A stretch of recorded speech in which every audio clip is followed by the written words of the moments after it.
Tuwanirizaako nnyo mwena abali ku Kimbugwe live essaawa zino. Olunaku lwa Sunday, olunaku lwa Saturday, manya abasinga muli mu ggandaalo era muli waka kati ne famire zammwe mugenda kubanga mulaba biki ddala ebyaliwo nga omukyalo ono agezaako okulwanira ebyobugagga ebyali bitwaliddwa abampembe,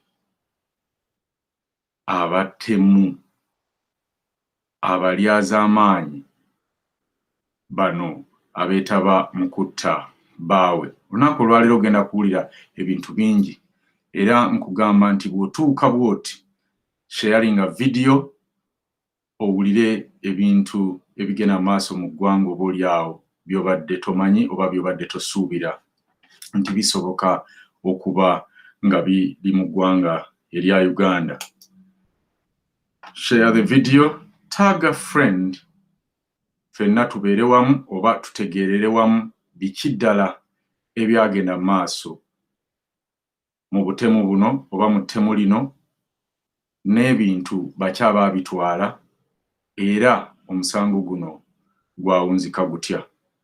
Tunaatera okutuuka ku nkomerero ya emboozi eno ate tutandike endala oba oliawo wiiki ejja, naye gwe ataasobola kumanya byaliwo mu ntandikwa, briefly tujja kuba tugenda tukulaga kano na kali ku stories ezeekuusa ku musango guno osobole ate okugattagatta okulaba nga otuuka we tuli. Naye nga bulijjo bw'eri nkola yaffe n'oluyimba lw'eggwanga luno tugenda kuba tukomawo tutandike programu yaffe olunaku olwaleero. Tukwaniriza ku Kimbugwe live era tukwagaliza okugoberera programu eno obulungi.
Ettemu lingi likyagenda mu maaso mu ggwanga erya Uganda era n'okubuzibwawo kw'abantu bangi kukyagenda mu maaso mu ggwanga erya Uganda.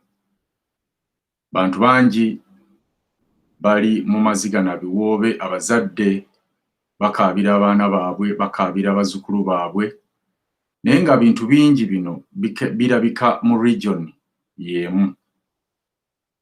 Mujjukira nti okuva COVID lwe yajja, region emu yateekebwako ekintu ekiyitibwa curfew era ne baweebwa essaawa ze balina okuba nga tebali bweru. Naye nga ffenna ng'abalengerera ewala twakiraba nti eno yali emu ku nkwasa abasajja bano gye bagenda okukozesa okukola ebikolobero bino, kubanga tetulowooza nti curfew mu western gyeri, tetulowooza nti curfew mu northern gyeri oba mu eastern. Curfew eno yeetooloolera mu region y'emu. Kyova olaba tubagamba nti kano kaali kanyeebwa oba katego abantu bano ke baalina okweyambisa okukola ebikolobero ku bantu abava mu region eno. Bino oluusi bwe tubyogera mulowooza nti tusosola mu mawanga, naye bino birabwa n'omwana ayonka nti waliwo genocide egenda mu maaso. Genocide eno ekolebwa misana ng'ensi eraba abasajja bano bakozesa emmoroka zaabwe ez'ekika kya drone si ze zokka n'endala emmoroka zonna ezaweebwa ba RDC zikola mirimu gino gya kubwamba bantu gya kubuza bantu we mbagambira nti waliwo genocide egenda mu maaso mu Buganda tunuulira president oba eyaliko president wa Uganda Museveni bw'avuddeyo okwogera tunula engeri gy'abadde akudaala tunula engeri gy'abadde abadala gy'oli ali mu kwadressinga bannyumba ye ate wamma kituufu kubanga omuntu eyavaayo n'atugamba nti akolerera ye talina muntu gw'akolerera wabula akolerera baana be ne bazzukulu be. In fact yagamba I'm not working for anyone, I'm working for my children and my grandchildren. You can imagine abazzukulu basatu mu Uganda mu Buganda betuyita omuzzukulu wa nakasatwe naye teri omuntu bw'agambanga nti agenda kuwangala paka ku muzzukulu wa nakasatwe oba olina akwagaliza nti wangala olabe ne muzzukulu wo wa nakasatwe balamu awo ku myaka omuntu alaba omuzzukulu w'okusatu aba akulungudde emyaka 10 oba kumpi 9 n'ekikumi. So omusajja ono bw'agamba nti I'm working for my children and grandchildren n'agattako n'owannakana kitegeeza nti tayogera ku ye yekka nti agenda okukoma aba akulaze nti ekintu kino kikyagenda. Nabadde mbabbirako jjo wano ku bantu bano enneeyisa yaabwe bwe nabadde mbasomako nga balaga nti bano abantu balina enjogera egamba nti okulemererwa nnyonoona. Mubeetegereze nnyo, mwetegereze cases ezizze nti omukazi yasazeeko omusajja w'obusajja, omukazi yayiridde omwana wa mujja w'amazzi, omukazi yatemyeko omusajja omutwe oba omusajja yatemyeko omukazi omutwe. Muddeyo munoonyereze stories mulabe abantu abo. Ye bw'aba alina ky'ayagala, no one can stop her or him paka ng'akikoze ekyakifunye. Ne bwe kiba kyetaagisa bantu 1000 kufa oba bantu 100 kufa on the way paka ng'afunye kyakola kyayagala. Those people bw'aba mukyala n'afuna omusajja omulala ono gwa abaaliwo bato kyamatalinga bw'atakwegaana misana nti toli mwami we akutemako omutwe era asobola n'okugamba nti nze gwe nja kutta bw'ogezaako okunnemesa kye njagala okukola. These are character of the people we are dealing with. Cases nyingi ziri makooti muzimanyi ne gye tuliko wano omuntu eyasazaako Wamala omutwe is the same person. So bw'oba olina omuntu afaana agwa mu ttuluba ly'abantu bano ng'ali mu makaago, you have to take a warning from this show oba from this story. These are people abavaako DNAs mu Uganda. Ffe tetwalina bintu bya DNA ebyo kebera baana oba bange oba si bange. These are people because baganda be bwe bakyala gamba baganda be naye bw'ovaawo ogenda okukola ate bafuuka baami. Gw'olowooza oli mu kuzaala baana naye oli azaala mu baganda be because that's their culture. They don't want kuzaala walala. They don't want to go to kyovola babatono basigala batono beekuumira awo ono awasa kizibwewe oli n'afumbirwa nephew we oli afumbirwa because they don't want their blood to be mixed with other blood. That's why kakuni kali bwe kati naye baabulabe ebitenkanika nti ajja n'afumbirwa ewuwo n'obeera naye emyaka 10 oba 2 naye ng'abaana bonna bazaala si babo. Abaana abo nga abazaala ate mu muganda we oba mwana wa kkojja oba because they have to protect their dynasty. Twabagambye ku Monday tugenda kujja ne dynasty y'abantu bano. Mulabe how they do their things. Mukizuule nti amasomero gaabwe mwe mugenda, amalwaliro gaabwe, shopping malls mwe mugenda zaabwe, factories ezifulumya ebizigo zaabwe, kwega buli kye mukola mwekanga nti bannayuganda mwenna muli ba consumer to one family.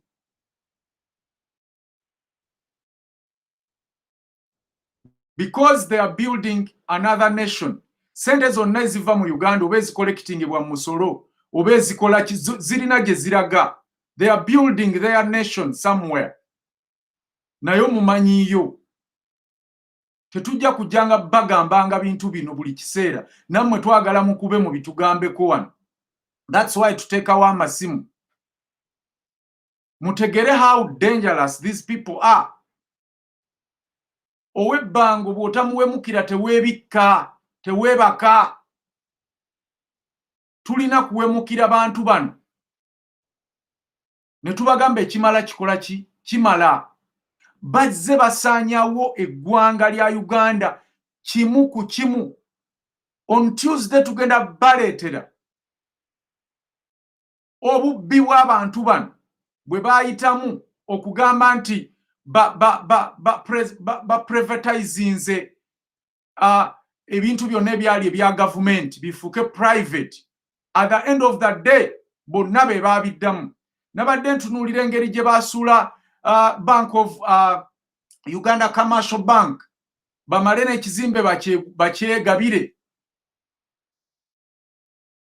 Almost sente zisoba ezali mu banka mu Uganda Commercial Bank basooka zeewola. Listi y'amannya ageewola sente ezo n'omuwendo gwa sente tugenda gubaleetera. Bwe bamala okwewola sente zonna ne ziggwamu ne badiclaringa bank nti tekyasobola kuddukanyizibwa muntu. Ekyo ekintu kye baakola juzi ne Crane Bank. Basooka bo bennyini ne beewolamu ssente mu Crane Bank ne bazimalamu. Then ate ne balangirira nti ate Crane Bank tekyesobola.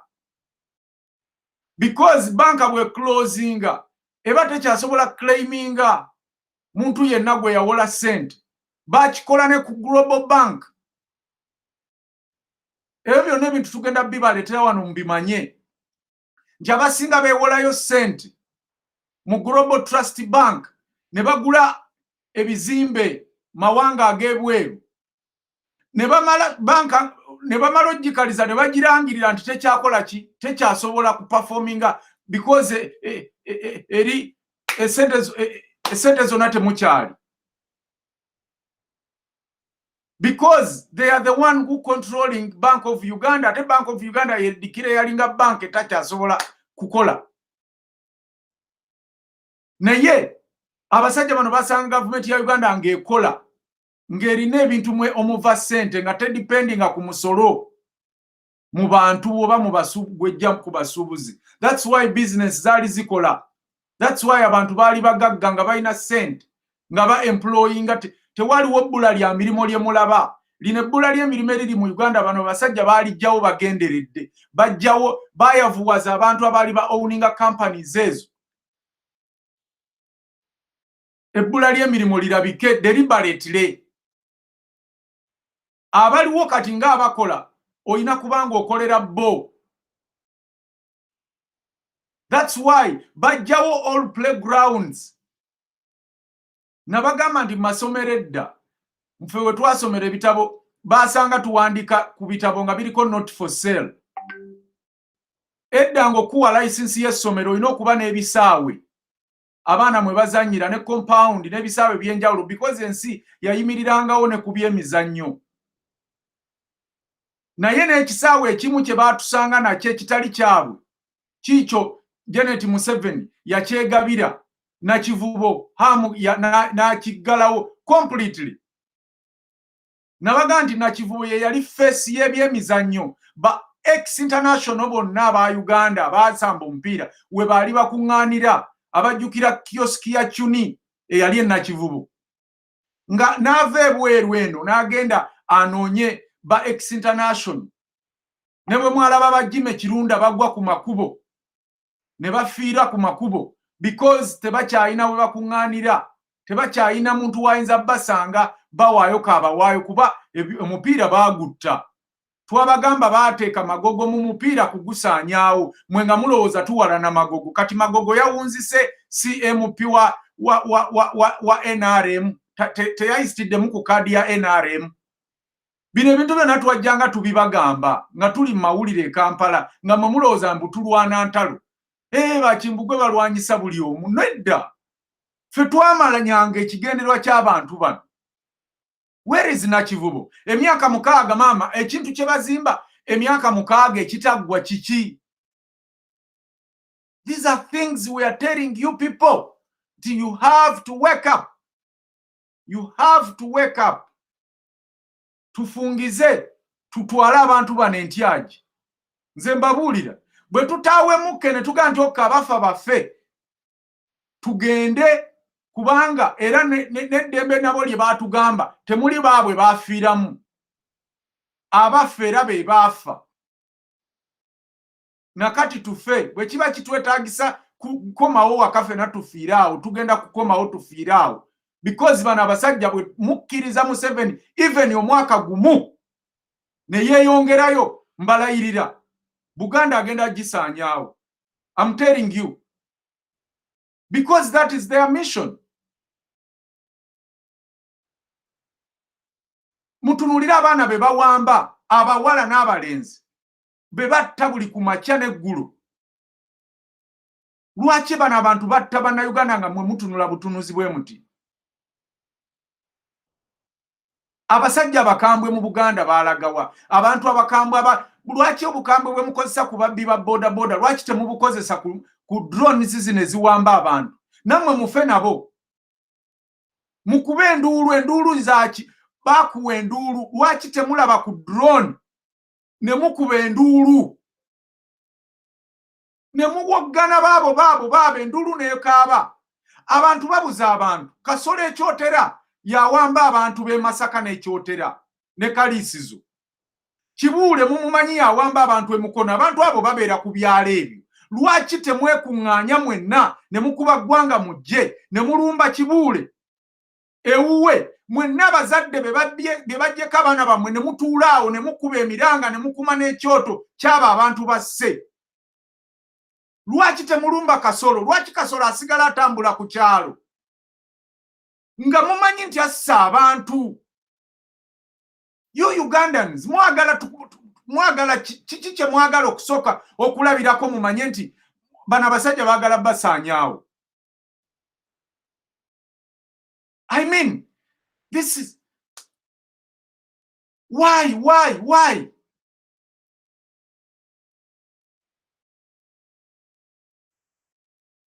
Azze mumuwulidde ng'akola address, kiki kyayogedde ku kiwamba abantu?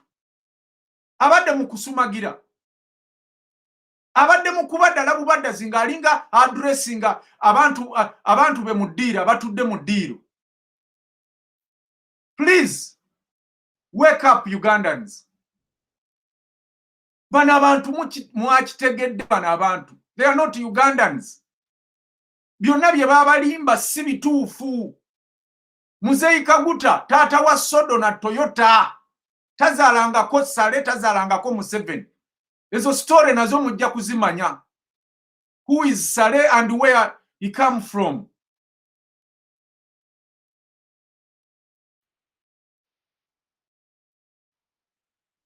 Naye bano abantu be ba owninga almost 99% of Uganda.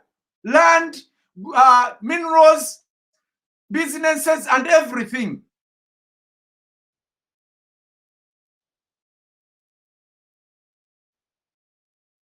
Abantu batema abantu emisana tuku. Batta abantu emisana tuku.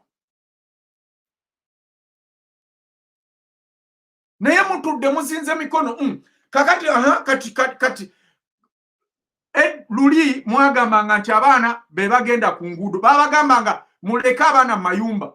Wano gundi ono omukazi ono ayina omukono ogulingo ekigoma kino kye batindisa enguudo gundi Lumumba yavaayo n'agamba mukumire abaana bamwe mu nyumba temubakkiriza genda ku nguudo tugenda kubatta kati babalumba mu mayumba kyogamba abaana be batta be bawamba kati babajja ku nguudo oba babasanga mu mayumba nga beebase.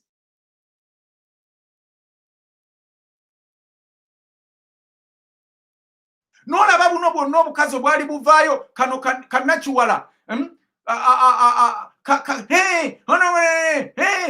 kati lwaki tovaayo nakiwala kwogera kugamba ku Museveni alekeraawo okutta abantu alekeraawo okuwamba abaana. Naye wano wavaayo n'okikinaza ebinnya ebikulinga ebiti by'endongo owoza tetusobola kuwa muyaga kalulu tetusobola kukola ki lwaki kati tovaayo ku mbaavu n'ogamba abantu Museveni wo n'agaana okuwamba abantu. Munsonyiwe wamma bwe mba nkozesezza olulimi olukyamu naye bano abantu banyiiza bano abantu sometimes owulira nga it's too much.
Mukulikeeyo nnyo mukuwumulako okwo. Mukyala Wamala ali mu studios tugenda kuba twongerayo emboozi y'okufa kwa mwami we ate n'engeri ebintu bya mwami we gye byamunyagibwako ababbi bano bembadde njogerako awo. Bingi nnyo Elizabeth byagenda okutugamba leero era nsaba nga bwe yabasabye mufune ekkalaamu n'olupapula naddala abakyala mumanye n'abaami ngeri ki gy'olondamu omukyala gw'ogenda okuwasa, abakyala ngeri ki gy'olondamu omwami gw'ogenda okuwangaala naye, because so many people are victims. We are victims, so many victims in Uganda. Olwa excitement, olw'endabika, olwa beauty, naye nga abantu bano bonna babeera set by the government spies.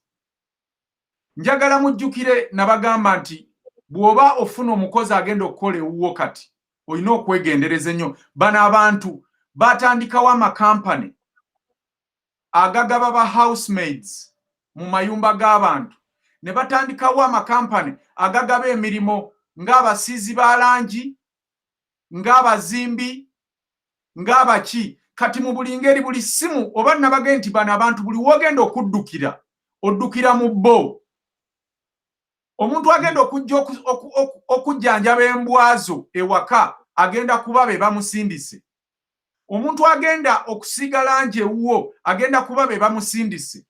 Omuntu agenda okujja okuzimba agenda kuba be bamusindise. Omuntu gw'ofuna yeetikka ebintu ku hardware yo bagenda kuba be bamusindise. abantu bemupangisa companies zemupangisa okusimula arcades zammwe oba ebizimbe byammwe bagenda kuba bamusindise. Companies ezo zonna zaabwe abantu abo bonna baba babegera bo.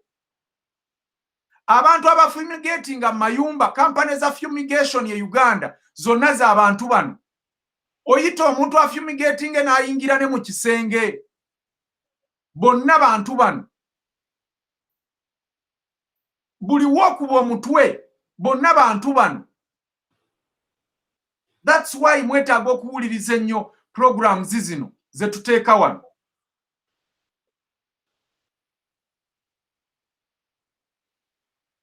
Tusanyuse okulaba mukyala Elizabeth. Beautiful as always. Thank you. Oli bulungi? Ndi bulungi so. Kakati olunaku olwaleero tugenda kutandika okugattagatta story eno. Because waliwo bannaffe abajja late abeetaaga okumanya story eno wa gye yatandikira. Mukyala Elizabeth ye mukyala w'omugenzi Wamala eyattibwa mu bukambwe kuba yasalibwako nsingo. Naye nga bantu bangi abeetabamu, naye nga mu abo be baali mikwano gye, be baali ba business partners be, mwe mwali girlfriend we. N'olw'ensonga eyo tugenda kuba tufuna bu interviews obwa story eno fenna okubeera ku page yemu. Njagala okwebaza bannange aba NTV Uganda okuba nti baali basaale nnyo era baavaayo okuyamba ku mukyalo ono okulaba ng'afuna obwenkanya. However, olw'okuba nti yali state plan oba yali state murder, omukyalo ono teyafuna bwenkanya. Naye tulowooza nti gavumenti ng'ekyuse mu bwangu ddala omukyalo ono agenda kufuna obwenkanya era buli kintu kye kimuddire. Katulabe story eno gye yava ne gye yatandikira mukyala Wamala.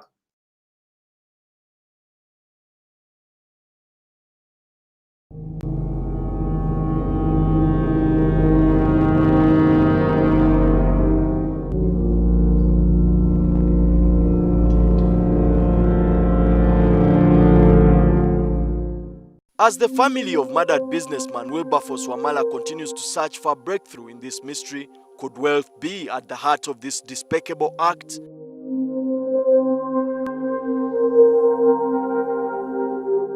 The issue is all about money, and money was the reason as to why Muzei was killed. While detectives continue to rummage through a cobweb of evidence, this could be one of the leads that police is following. Yet those who could be behind this murder continue to evade justice, leaving behind a trail of fear and death. They killed the man before and they're still killing him every day, the things they're doing. And the state itself doesn't help anyway. So, as far as I'm concerned, the state is just as complicit as the people who actually did it. The foul stench of death continues to permeate the air after suspect Hassim Sali, who had recorded an extrajudicial statement confessing to have participated in the murder, was found hanging in a police cell at Tankhill, Muyenga. Chimanyi katono. Chimanyi Beni ne Mama Debula. Jole Mama Debula. Nali nva kugula ku bugoye ne musingana ne mubuuzaako nangamba munnange Wamala nakola ki navaayo yansuulira abaana naye ndi mukola ekintu ki ekintu ekyo kati nze nkimanya nti yali pulani ya kumutta ekimala kimu tekinyamba ate tegana saidi endala wekinyamba yeto n'abaana abaana tekibayamba kujja kumwagala kubeera nga musanyusa kutunda ebintu byammwe kyemukyo mwagala tekyokka nenga saidi yanga tekinyamba. The Muyenga area chairperson Yasin Omar has also come out to corroborate the theory that Sally was killed, which contrasts a police report that Sally committed suicide. We know that some family members complained bitterly about that. They even came here and met the IGP. I remember they came here and the matter is still going on. So, are there any more compelling clues left to unravel? The late Wamala owned a number of properties in Mutungo and Muyenga, including thriving businesses in Chikubo. the second wife took over possession of that property after the death of Wamala. But the first wife went to court and got a court order. He also owned a plot of land in Namulanda along Entebbe Road, whose ownership is now under contestation. The widow of the deceased, Kigozi Wamala, fears that the investigation has delayed because of the involvement of high-profile police officers who are interested in grabbing property. Amongst those under the spot is Kampala Metropolitan Police Commander Andrew Felix Kawesi. So we reported these issues to the Police Standard Unit, and it was discovered that Andrew Felix Kawesi was behind the blockage, and we have not managed to move. After getting the interim letters of administration, we said, okay, now this has been sorted out. But least did we know that behind every move these guys made, there was somebody else standing behind them. In 2012, Kigozi dragged Kawesi to the Police Professional Standards Unit over his conduct in regard to this investigation. When NTV spoke to the Professional Standards Unit boss, he revealed that Kawesi was investigated. Yes, PSU received that complaint, and PSU went ahead and investigated it, and they concluded investigations, and they have, as PSU forwarded the report to Inspector General Police. Yet there are other conspiracies. Shortly after his murder, a friend of the deceased was found in possession of a land title of a plot of land Wamala owned along Entebbe Road in Namulanda. There are conflicting views about how this man acquired this piece of land. The family that sold this piece of land to the late Wamala spoke to NTV when we visited Namulanda. What I know, Wamala bought this land when we were young. He bought it from our father, and our father was a friend of him. That is what I remember. Some gentleman by the names of William Rwemba Poli appeared and said he owns this land. Unfortunately for him, the area LC vice chairman, one Mr. Mukwanga, knew of the facts about this land. In part 4 of our series, Murder Most Foul, we bring to you the story of the dramatic arrest of one of the suspects, Ben Ziwa. You come. Let him go. No, he's going. Come here. Okay. No one is going to enter. No one. Emmanuel Mtaizibwa, NTV Weekend Edition.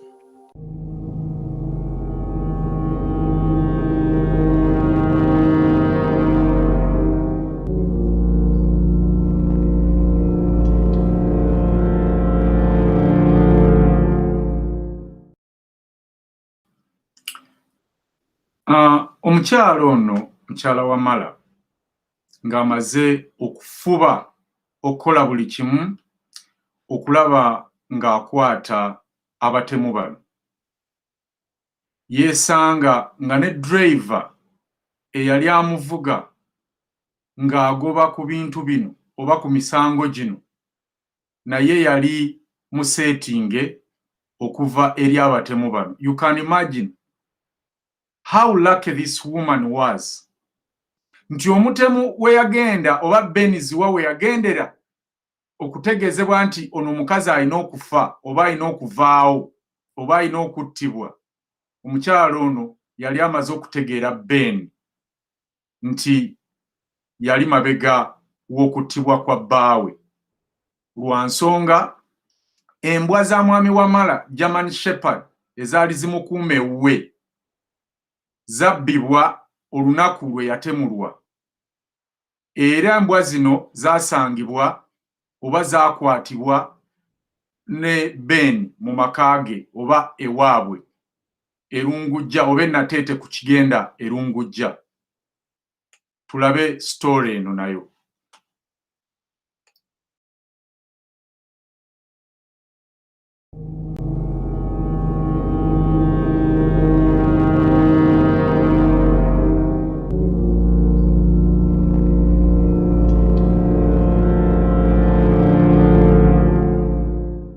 As the family of the late murdered businessman Wilberforce Wamala continues to search for his killers, justice still remains elusive. However, early this week, one of the suspects, a driver to the deceased Ben Ziwa, was arrested after he was found in possession of his master's dog. Barely after Wamala's murder, 2 German Shepherd dogs that kept guard at his home were stolen. The family of the late Wamala claims that Ziwa, who was accustomed to the dogs, took them away. And yet the day Wamala was murdered, Ziwa did not turn up to pick his master, and for the larger part of that day, he switched his phone off. Initially, he was arrested by police as a suspect, but he was later set free. However, an extrajudicial statement by an accomplice believed to have been killed recently in a police cell implicates Ziwa, though he maintains that he's innocent. Bwe nagenda nenkonkona omuvubuka nemubuuza muzeeyi gyali nti gyali nti teri muntu yenna nti teri kati awo nange nenkubira Ben Ben gwe yankwasa okiwulira nangamba nti ono oba gotidde waliwo omulala ajja kukola ki ajja okubikolako. Early this week, police raided Ziwa's hideout in Natete, where he was found hiding with the dog of the deceased. One of the other dogs he claims is now dead. But could there have been any motive for Ziwa to steal the dogs after the murder? And could this new piece of evidence complete the jigsaw in this puzzle? Let him go. No, he's going. Come here. Okay. Why? No one is going to enter. No one. Get in. You remain. You remain. Upon Ziwa's arrest, some errant youth pelted our vehicle with stones.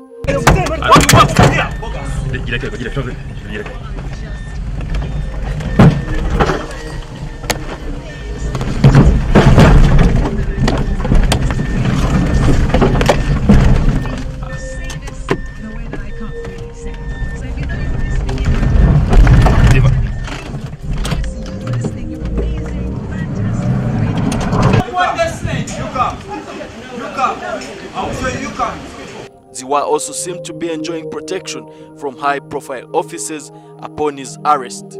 Another police officer who was at the scene of the arrest threatened to shoot at us as Ziwa was being led to Natete police station. You go ahead and shoot. You said you can shoot. No, it's okay. This is a police station. You go ahead and shoot. It must be in order. And you're saying you can shoot. Like a villager. You're saying you can shoot. You shoot. You don't get away with murdering people.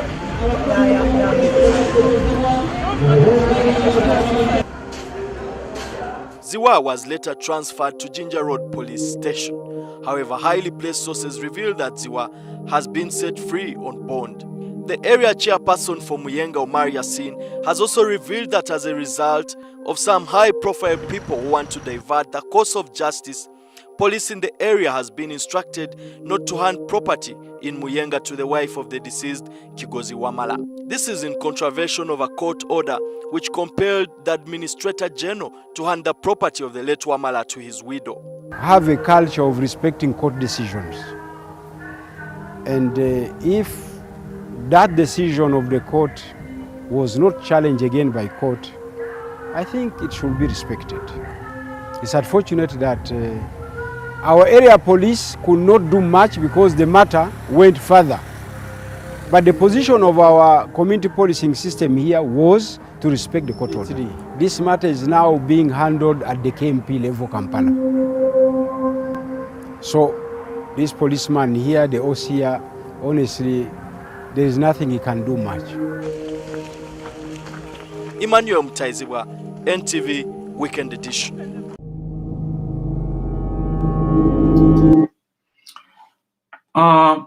Mulabye akatubagiro akaaliwo nga bagenda okukwata Ben.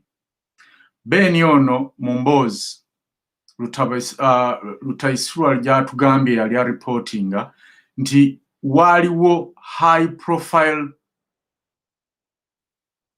people in a government abaali bawa Ben Ziwa security.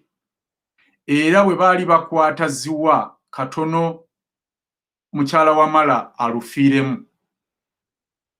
Mulabye amayinja agakubwa emmotoka na buli kimu okutuuka ku jjinja ku poliisi y'e Natete. Wano wenjagalira mukyala Wamala katono nnyo atubuulire yasimatuka atya okukwata nga bakwata Ben amayinja agakubwa endabirwamu z'emmotoka nabaki abaaliwo ku security eyali eweereddwa omuzigu ono nti poliisi tugisasula omusolo oba tusasula omusolo gwaffe oguvaako obukuumi bwa poliisi gavumenti tekuuma bantu batuufu kyova olaba abantu abatuufu basigala battibwa ekuuma bamenyi b'amateeka abagittira abantu n'abagikolera okutta bannayuganda sharinga vidiyo eno etuuke ku buli muntu munnayuganda gwe kikwatako.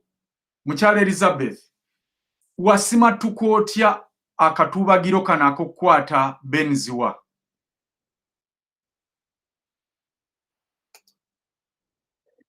yali yakidnappingiddwa ggulo limu. Ani?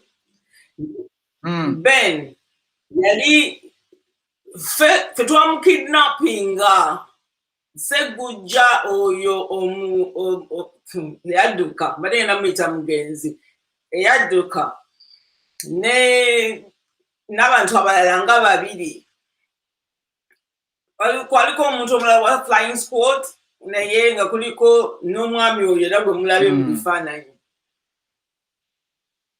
nga ekyamukwasa nga bamaze olw'okubata Sally akoze convention awandiisa extrajudicial statement naye babatadde kati Chibita ajja mu ofiisi bwe mala okwogera naye ebbanga eriwerako Chibita alabika nti talina ngeri ki gy'ayinza kuyingira mu kintu kino okuddamu kukwata abantu bano. I think already n'omuzannyo yali agumanyi kati ffe nga tukola kinga mugamba Mr. Chibita problem eriwo muganya okukwata abatemu but I'm very sorry nti mugenda ku ending up nga mukutenze nagamba ate tujja kusobola ne mugamba kubanga I'm prepared to do anything. Mwala wange oyo Irene gwe mulabye mu dduuka akedde n'angamba nti naye mami senga teweewulirirako ayina senga oli mufu oba senga oli mukomera kubanga nga ennaku ennuma nze ndaba kati abantu bwe batta Mr. Kimbugwe n'olaba ebifaananyi nga omuntu ddala ngeri okakana ku munno n'omutokyaringa engeri eyo nga nawe oli muntu. Nze Wamala be batyo bamukola nga bwe nayogera yalina 39 deep.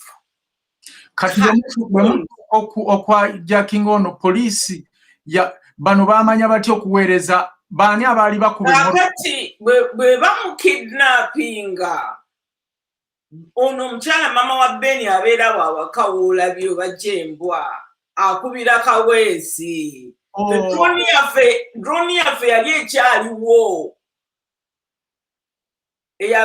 yatutipinga off kubanga twasindikayo omuntu n'abanga azze oggula enkoko naye n'enkoko ze twali tuzze oggula nazo zaali zaffe nazo bazitutwalako zaalinga 100 free range like zino enkoko eŋŋanda nazo era Ben yali azitutte ziwaya nabba n'enkoko kaakati maama wa ziwa yalina essimu ya kaweesi ng'alina essimu ya kaweesi kubanga drone yaffe eba ekyaliwo kaweesi n'ajja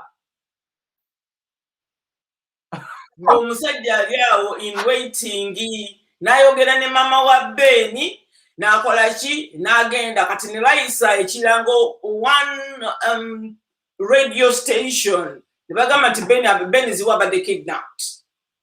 Kati Ssegujja n'afuna essimu okuva ku ba flying squad banne kubanga Kaweesi yabuuza badescribinge abamu ku abo okitegeera ababaddeko kakati bwe baamunnyonnyola n'amanya nti Ssegujja akiriko kubanga Ssegujja ekintu kino yali akitambulirako. Njogedde with one of the guys abaali bannyamba the Good Samaritans naga nti ekintu ekyo ndowooza Ssegujja nsala bwatuyambe ng'ategedde kituufu kubanga bali bakimuteekamu okukiyingiramu balabika bamuwa story nfu. So he was doing everything like to undo what he had done but it was too late. Wamala yali afudde.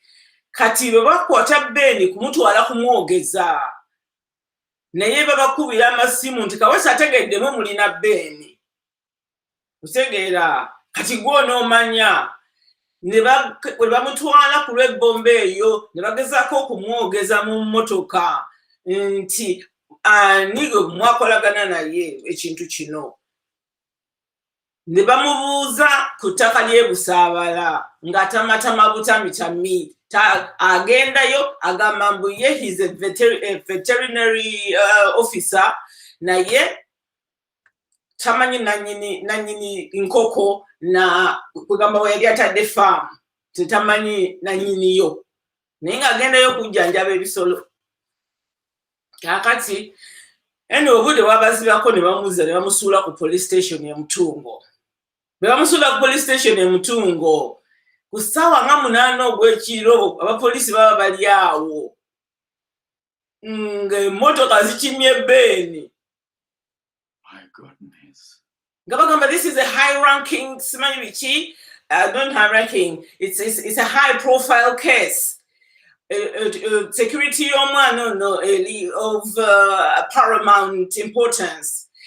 Bagenda mujja bamusibire ku Jinja Road. So ne bamuvuga ne bamutwala ku Jinja Road. Nze bano bamutopeka ku Jinja Road bankubira essimu manya ku police post ye Mutungo. Bankubira essimu ne bangamba nti bajja kwetaaga okugenda okukola statement tumuguddeko omusango gwa kubba mbwa. Kakati ndingendayo ku makya abasajja ne bangamba nti what's going on with this case? Kitufunangako musibe wano ate ne bajja ne bamutubbako ekiro. That kind of thing. Kati anyway n'agamba bamututte ku Jinja Road. Banange abawuliriza oba abala ba Kimbugwe Live. Abantu bano mukyala Wamala buli muntu gwe yamanyangako nti yabadde mu musango okugezaako mukwata nga mwami Kaweesi amuwa protection gy'abasibiranga abajjayo era omuntu omu yekka gwe yasobola okusooka okuggyako statement ye mwana oyo sali gwe muwulira mu maloboozi. Omwana oyo yattibwa era njagala tulabe press conference mukyala Wamala gye yakola ku Africana biki bye yayogera n'ebye baayogera ku mwana ono sali omugenzi kati. Era mukyala Wamala yamanya atya nti omwana ono teyeetuze kubanga poliisi yakola reporting ega nti omwana yeetugidde mu kaduukulu. Naye mukyala Wamala yakola ekisoboka n'atwala omwana ne baziikula omulambo gw'omwana ono ne bagutwala ne baddamu ne bagukolako postmortem eyavaayo nga eweebwa dokita bamuyita batya? Onzinvuwa. Mujjukira dokita Onzinvuwa eyakwatibwa ku airport Entebbe bwe yali atwala ebimu ku bitundu bya Honorable Nebande yaweebwa obutwa ebweru okusobola obikebera because parliamentary committee yali evuddeyo n'egaana ebyali bivudde emulago. Kati oyo dokita omukyalo ono gwe yakozesa okukebera omwana ono sali eyali afiiridde mu kaduukulu. Katubirabe.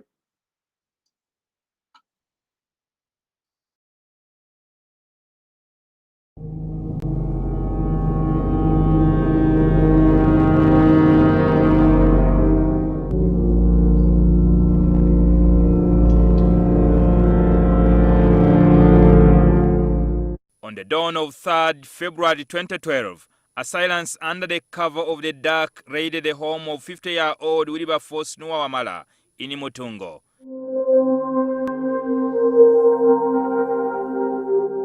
They gained access to the palatial home before brutally killing Wamala alongside his house help Sadiq Mugerwa. 3 years later, the plot of how Wamala was killed is lumped with conspiracy theories as fears emerged that there is complicity as investigative officers try to protect the killers. Last year, NTV lifted the lead of the murder of Hassim Sali, who was found hanging in police cells after he had made an extrajudicial confession to court implicating those behind the murder. Chemanyi Beeni ne Mama Debula Jole Mama Debula yangamba nti nsobola okufuna abantu abatta muzeeyi Wamala. A postmortem report which was shelved, according to sources, revealed that Sali was murdered. Till to date, The police are yet to reveal why Sally was murdered. That Sally on the day had communicated to two other people. Now, the police did not do anything about that. Another private detective, whose report implicated some powerful swords, fled into exile as he feared for his life. Mako Dong has confirmed that Mr. Kawesi sent him for those pictures, forensic pictures. The probe has even become murkier after claims emerged that one of those who participated in the killing, who is currently in Luzira prisons for a different criminal offense, confessed to the murder. The group was made of Bashir Mukungu, Muhammad Juma Ntabwe, Shafiq Mukasa, Ronnie Musitwa, and Fred Mugabi, who was also known as Julius Munjulizi, were in custody, CPS. They were released purposely to go and carry out this mission. After that murder, they were rearrested on other charges. Prison authorities said, though they are holding Bashiru Mukungu, they cannot prove he confessed to the murder. We only have Mr. Bashir Mukungu, who is on a robbery case, aggravated robbery and murder, from Nakawa Court. The rest, we don't have them. Mutawo was taken out of Luzira. We followed this issue up properly. We went to Nakawa Magistrate Court. The investigation organs of the state can come up with another offense and they charge him while in prison, be it on remand or convict. Elizabeth Wamala accuses the Director of Operations, Andrew Felix Kawesi, of clandestinely working with gangsters who are in jail over another murder. For Andrew Felix Kawesi, we have a confession from a prisoner in Luzila prison. He has told the private investigator, who is currently on the run because of threats to his life, that whilst he was at CPS in detention over another murder, they were called upon to his office and offered this job to kill my husband. Alongside her relatives, Wamala's widow could not hold back her tears as she accused the police of protecting those behind the husband's death. I was devastated over this boy's loss. He was a young boy who is running away from the truth here. However, there is a glimmer of hope after Police Chief General Kale Kaihura ordered a judicial inquest into the murder of Hasimu Sali. On this note, I would like to clearly exonerate the Inspector General of Police. On several occasions, Mr. Kaihura met with us, but our distractors or detractors have always gone behind our backs and misinformed him about our cause. Elizabeth Wamala has also written to the President appealing for his intervention. Jingo Francis, NTV Weekend Edition.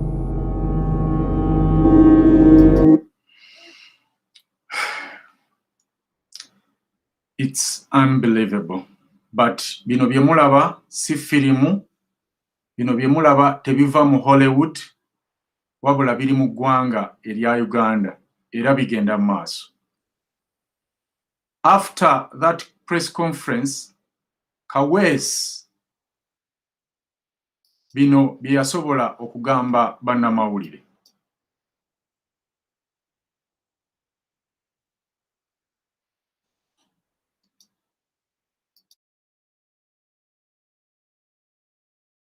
Kuliye ebikokoti bya Police Felix Kawesi agamba ebyogerwa na Mwando wa Wamala si bituufu n'akamu. Bino byonna bikulaga nti omukyala ayinza okuba nga alina ekikyamu ku mutwe. Ono atangaza ku biragiro bya kkooti ebize bifulumizibwa kwani alina obuyinza ku by'obugagga by'omugenzi. Naye ekigendererwa ki ndowooza yali ayagala kutwala bintu. Kati buli bwe tugezaako okumuwabula nti kwata layini eyo ng'alabika ng'abamulemesa ng'ate alina olusegere lw'abantu abamuli emabega abafere be mu kibuga bennyini. Kawesi ategeeza ng'ensonga zino bwe zayingira Musaabaduumizi wa Poliisi General Kale Kayihura n'abaka amagezi ga Wannamwandu Elizabeth Wamala kyokka n'atagatwala. Ky'omukisa omulungi IGP n'ajja n'atuyita ffenna ne tumunnyonnyola ze ne munnyonnyola kye twakola ne bwe twasalawo nga ttiimu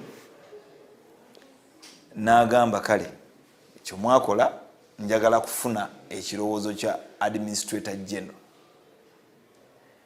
N'ayita Administrator General yatuma na Director wali gwagenda amuyite n'ajja. Bwe yajja yasiiba wano olunaku lulamba omukazi tiyakubibwako kimunye. Kawesi agamba nti ebize bimuwandiikibwako nga bwalina kyamanyi kufa kwa Wamala azze abisa kasiiso n'agenza okulaba nga abali emabega waabyo basusse we balina okukoma. Naye ng'azanyira ku linnya ly'omuntu. Levo gye ndiko si levo ya wansi. Singa mbadde mu magye ndi full general. Ono atangazizza ne kufa kw'omujulizi omukulu mu musango guno Asim Sali eyafiira mu kkomera ly'e Bukasa e Muyenga. Bwe bakwata omuntu ono mu kifo ky'okumuteeka mu makomera gano agamanyiddwa bagenda ne bamukutira eyo e Bukasa e Muyenga. Balina otunyonyola lwaki basalawo okumutwala eri ne batamuteeka mu makomera gano. Wano wasinzidde n'ategeeza ng'omukyala Elizabeth Wamala bw'agenda okutandika okunoonyerezebwako kubanga yandiba nga alina kakwate ku kufa kwa bba. Singa twagoberera maziga ga mukyala Kasibuukira naliko kuziika wali tetwandituuse ku kitwakatuukako.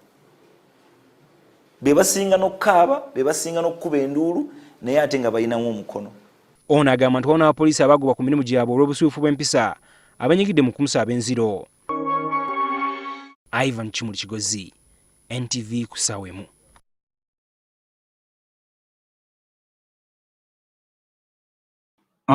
Kawesi byebyo ebigambo bye yayogera naye yabyogera mu lulimi Luganda oba video gye tusoose obbalaga yali ya lulimi Luganda. Eno ye video ya Kawesi ennyonnyola kye kimu awo kyannyonnyola mukyala Wamala gy'agenda okujja okutangaaza kye yayogera mu Luzungu.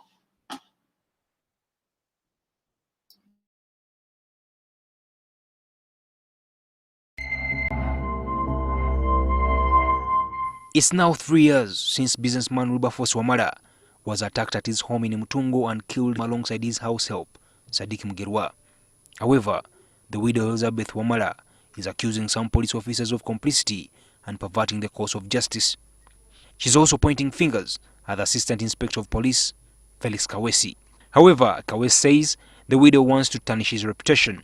All her allegations are just, I can't say they are outrageous, but they are just sheer and utter nonsense because they don't have any substance. Kawesi revealed that the widow is working alongside police officers who are suspended over misconduct. Involving even some of our staff who have been, who are out of service on disciplinary service offences. They have joined her. He revealed that the file over the murder of Wamala was not assigned to him, and therefore it's baffling why he is being implicated. When I've seen now she has started going too much personal and fabricating stories. He says those behind the scheme to taint his name will be investigated. Anybody in the media, anybody in any informal organization who puts his hand here must explain and will have to answer for that defamatory information they are giving out, and also will have to cater for the damages they have caused. The police boss said he wants a probe into the mysterious death of Asim Sali, who was found hanging in the Bukasa police cell. To detain this suspect in a police post when there are all these gazetted station. It was done behind my knowledge. 3 years after he was killed, Wilberforce Wamala continues to shake in his grave as the pursuit of those who took his life continues. Ivan Chimurichigozi, NTV. Bwatyo Bwana Kaweesi bwe yavaayo n'ayogera nti bamusibako matu ga mbuzi kumuliisango, era yavaayo n'ayongera okuwooninga bannamawulire, era nga bw'owulidde nti abaali bagezaako okumukola ki, okumuwandiikako oboolyawo ebitajja. Kati naawo abaalabye kapositi kaffe Frank Gashumba ayingira atya mu mmadda eno oba ayogererwako wa? Katulabe eno video then muwulire wa Frank Gashumba we yayingirira mu mmadda eno.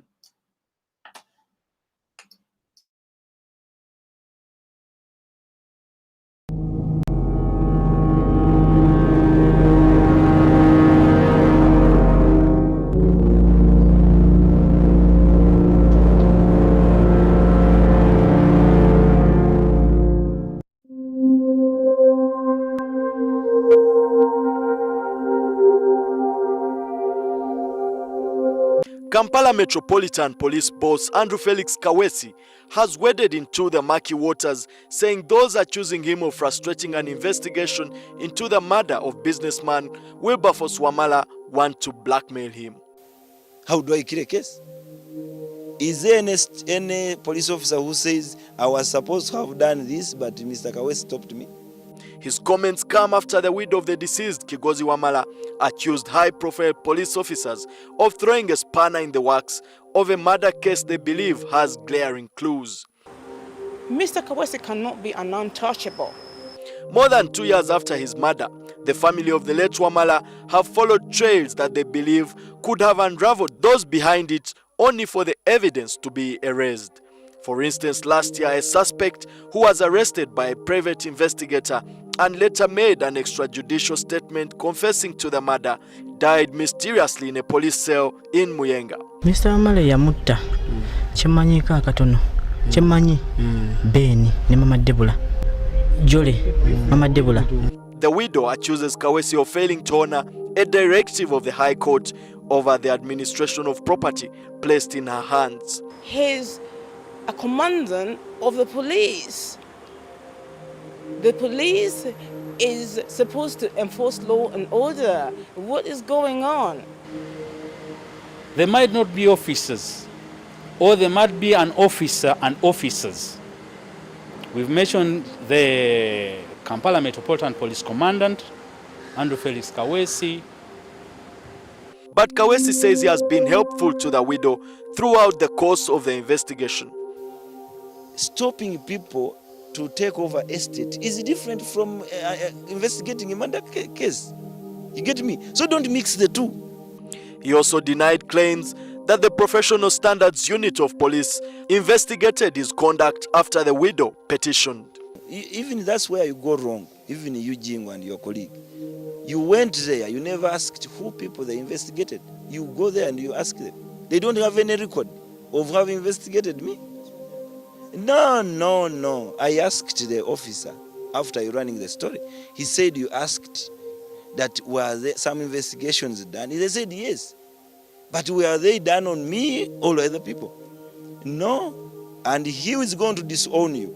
Yes, PSU received that complaint and PSU went ahead and investigated it, and they concluded investigations, and they have, as PSU forwarded the report to Inspector General Police. Unless he told you lies? No, that's what he told you. I have told you, and it's in black and white, that we received a complaint, we investigated, so there was no fear at all. Kaweesi accused the NTV Investigations editor and his colleague on the desk of acting as proxies of those with a sinister agenda to portray him negatively. That case has got angles which involve the media being used. And we are also looking at it. Never bring people's names or people into a hopeless situation like you are trying to bring. out of your own interest. Please, Jingo, that's where even you go wrong. And let me warn you on this. And I am not taking it at this level. And you know that we are in investigations. As I investigate, we also investigate. Me is on your conduct and who is influencing. Only a week ago, a suspect, Benziwa, who was the driver of the deceased, was found with a dog which guarded the home of Wamala in Mutungo. However, Ziwa has since been released. Emmanuel Mutaiziwa, NTV Weekend Edition. You can imagine omuntu ali mu kutiisatiisa bannamawulire ali kwegaana bannamawulire omusango ye muntu omukyala gwatugambye nti bwe batuuka maka ga Benziwa eyali abbye embwa n'enkoko by'omugenzi on the very day lwe yattibwa. Maama w'omutemu oyo yakubira Kaweesi era Kaweesi n'atuuka immediately ku scene nga bagenda okwarrestinga Benziwa. Naye yali mu kutiisatiisa w'amawulire agamba nti ye tali mu keesi eyo, naye nga tukimanyi nti ne Kasande omukyala Jole Kasande yali mukyala wa Kaweesi gw'alinamu n'omwana n'abaana babiri. Can imagine kyekiri kye nabagaye nti abakyala bano they don't mind if they are on mission, they can come ne bazaala n'abaana, naye ng'akimanyi nti abaana bazaala agenda either kubatta at the end of the move oba the mission, ajja kubatta naawe omusajja akutte kubanga kye kiba kyamuleeta. For them they don't care by the about their body. Era kyova olaba ku streets bangi nnyo abeetunda those people bano betuwogerako bode zaabwe ze bakozesa to get what they want, no matter what, oba kibi oba kirungi. Ate bo obwenzi tebabutwalangako nga kibi. It's not a bad habit in their vocabularies oba in their culture. Nabagambye nti bwe bamuwasa mu nnyumba oba bwe bamu ekikabo bwe mumuwasa mwenna muba babbaabe ne balamu be ne bonna muba baami be. These are the people we are talking about. Tewali yali alowoozeza nti omubiri gwe oba obwereere bwe bulina ekirala apart from using it to get what they want. So kakati Frank Gasumba ayingira atya mu mboozi eno oba mu madde Kaweesi yayagala okudduka, Kayihura bw'amukyusa mu different positions byonna nga biganye. Bamujja kubwa KMP ne bamuzza mu department yawo oba yali ya procurement ne bamujjayo. Kati bwe bigaana ne bagamba kati tumusindike mu America ku course. Bwe yagenda ku America mukyala Wamala bwe yakimanyaako oba drone amugamba na contactinga American Embassy ne denyinga Kaweesi visa. Kati Kaweesi bwe bamu denyinga visa n'agamba nti abiganye, kati tulina kuyita bagezigezi bayingire mu nsonga zino. Era nga bwe gamba nti balina connection zaabwe oba abantu baabwe ababakolera emirimu outside their office oba batabeera mu byambalo but nga bakola wamu. Gashumba Frank was contacted in this matter. Gashumba bwa contactingibwa omulimu ogwo gwali gumuleese, kati bagamba ebyamaanyi biganye. Kati tusetolinze tutya ensonga eno mu buntu bulamu. Kati baleeta agenda okukyusa tooni eri mukyala Wamala. Baleeta Gashumba. Gashumba ono ensonga eyali emuleese ki? Kyali ku defendinga Kaweesi nti kati bwe kuba kubisootinga tubisootinge tutya nga kuba kati omusajja erinnya liggwawo. Stanley amukuba mu mawulire. Ate n'embase emumye visa because kati awo baali stuck. Kati Gashumba bwajja ye yeegayirira Stanley ayagamba ono ayite Stanley ne batuula ku ntebe ne Stanley endawula ne bagamba Stanley endawula okuderitinga buli kintu kyonna kye yali apostings about this case. Stanley Ndawula amugamba nti no, mu mawulire ffe tetuderitinga kye tuba tufulumiza oba kye tuwandiise. Naye gweosobola otuwa sitole ya Kaweese yajja atuwe sitole ye entuufu. Oba gwe kale Gashumba yimirirawo otubuulire lwaki Kaweesi si mutemu mu sitole eno.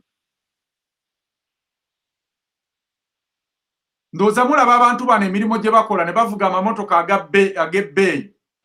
Babeera connected to murders, naye in a other way. Basazeeko mutwe naye balina moves ze bakola oba ze bazannya. Be bamu abasettinga bakasande, be baba traininga, bajole kasande, be babeera ne companies ezigaba abakozi, abafumbi, abaketalingi, abaki. Nti mission zino be baze executinga, but in a clean way.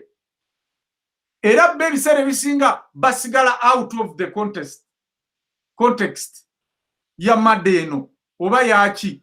Era singa tabadde mukyalo ono kuvaayo kwogera each and everything.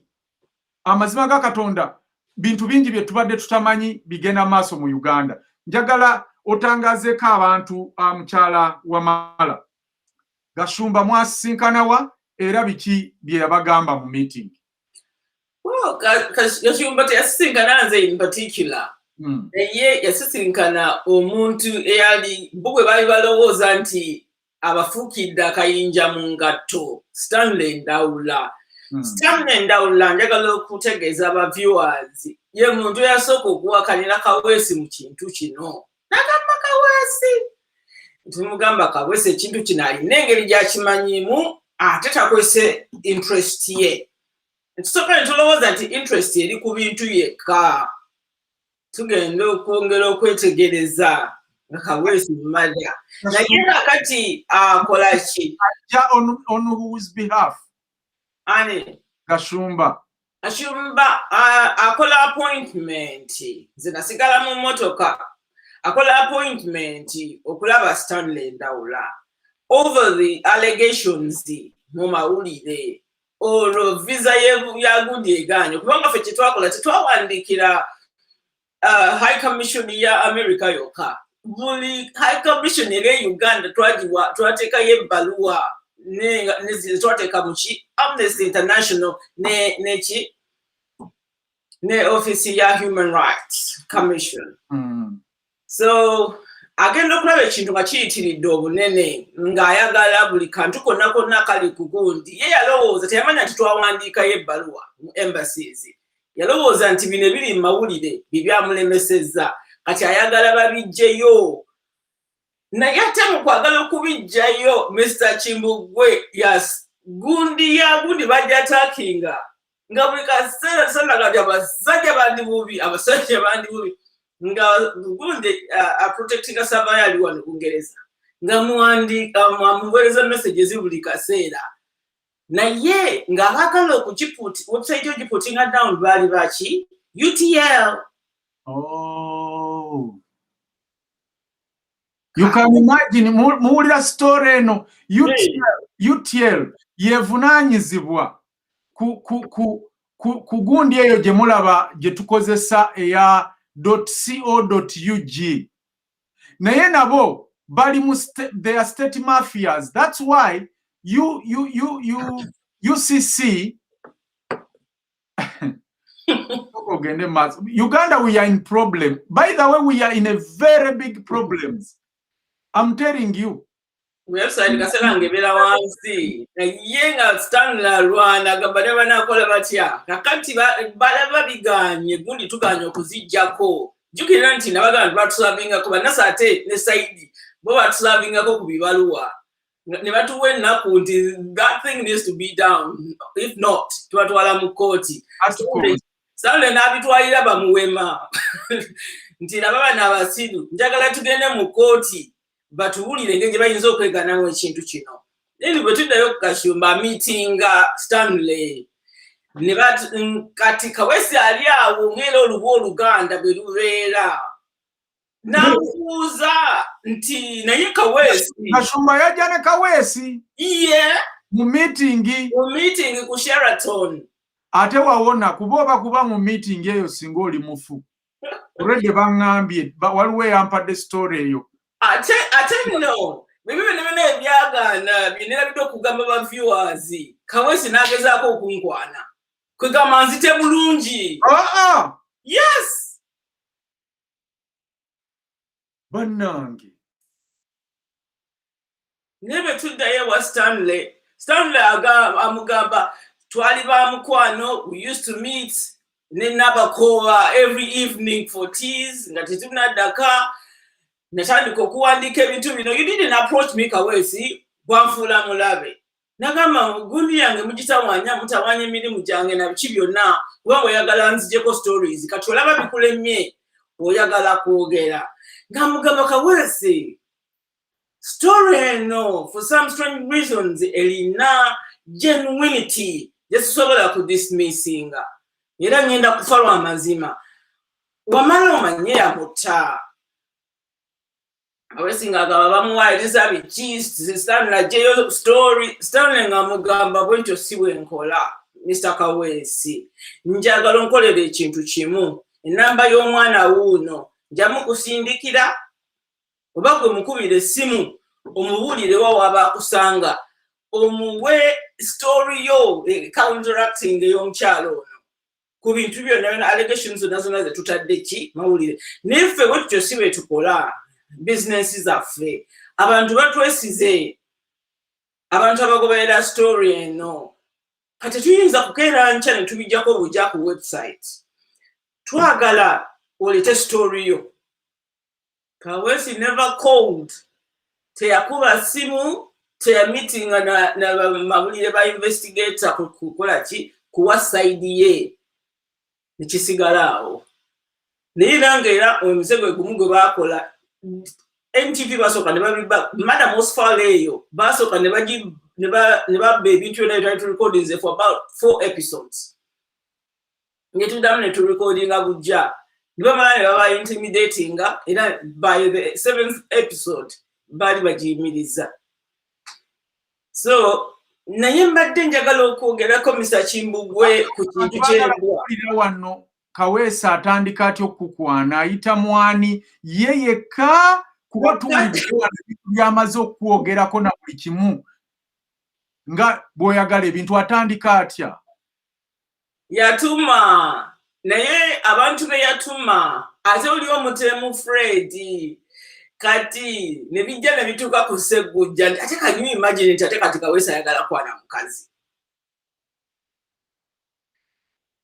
nagamba nti ne be batumye bakwatiddwa ensonyi nze nange be babingambye nasese busesi nze nange be babingamba nagati kale kakati Kaweesi talina kyanjagaza okujjako okunoonya engeri gyantuukako anzite no nze ndowooza nti Frank Gashumba bwe yamugamba amagezi agamu ge yamuwa nti omanye omukazi ono tumukole bwe tuti banange bino ebintu bye tuzze tubagamba wano nti mwegendereze abakyala naddala mu abali mu business e Uganda bansuubula Dubai bansuubula Malaysia wherever abasajja abo be mulaba basosola enjala e Uganda abasiiba mu masaaji abasiiba mu sauna mu zisaluuni mwetegereze are they Hamites oba because nabagambye abantu bano banafu tebakola si bakozi at all naye ate baagala obulamu obulungi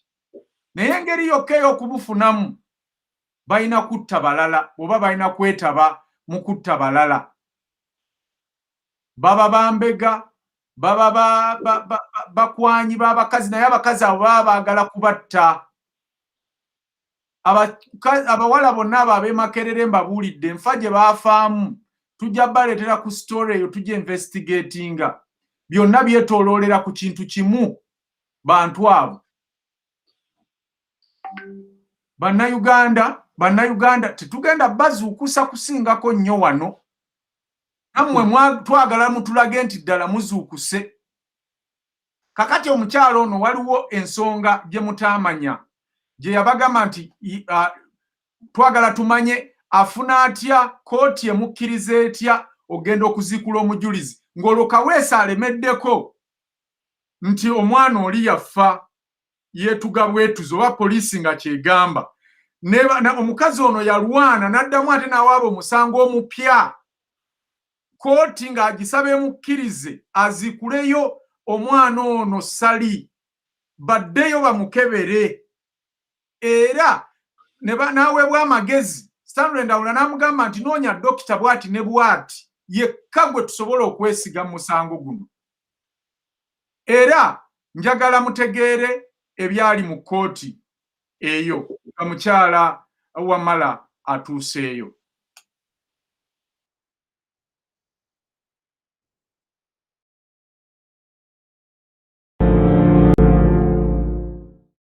Was the murder of a key witness Hassim Sally a cover-up meant to scuttle a probe into the assassination of businessman Wilberforce Wamala?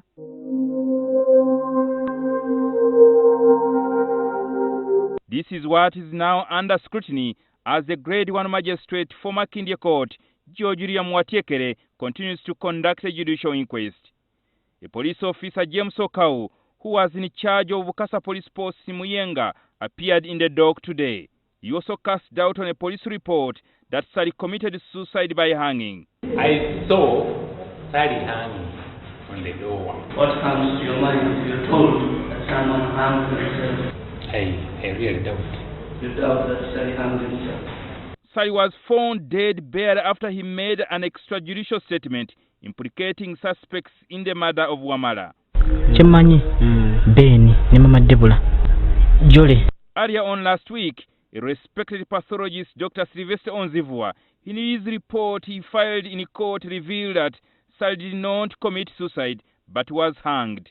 By the time Sally was found dead in the cells, he had been detained with 3 other suspects. Lawyers representing the widow of the deceased businessman Elizabeth Wamala, John Mary Moaya and Mark Robert cross-examined the witness Okau. Were you not under a duty to open that cell whether somebody can hang? No, if at all you would actually believe that someone harmed themselves in the presence of 4 other people. Okau said that often the Bukasa cells are meant for juvenile offenders. However, he revealed that his superiors ordered him to detain Sally. Surprising, because to this somebody has to hear. So that would mean that all these illegalities are being done with your knowledge. Okau failed to produce a detention order from the then CIID officer, James Okaranyi, who allegedly gave orders for the suspect to be held at Bukasa. There was no detention. Investigation into the death of Hassim Sally continues on Friday when Magistrate Watiekere will visit Bukasa cells where Sally was hanged.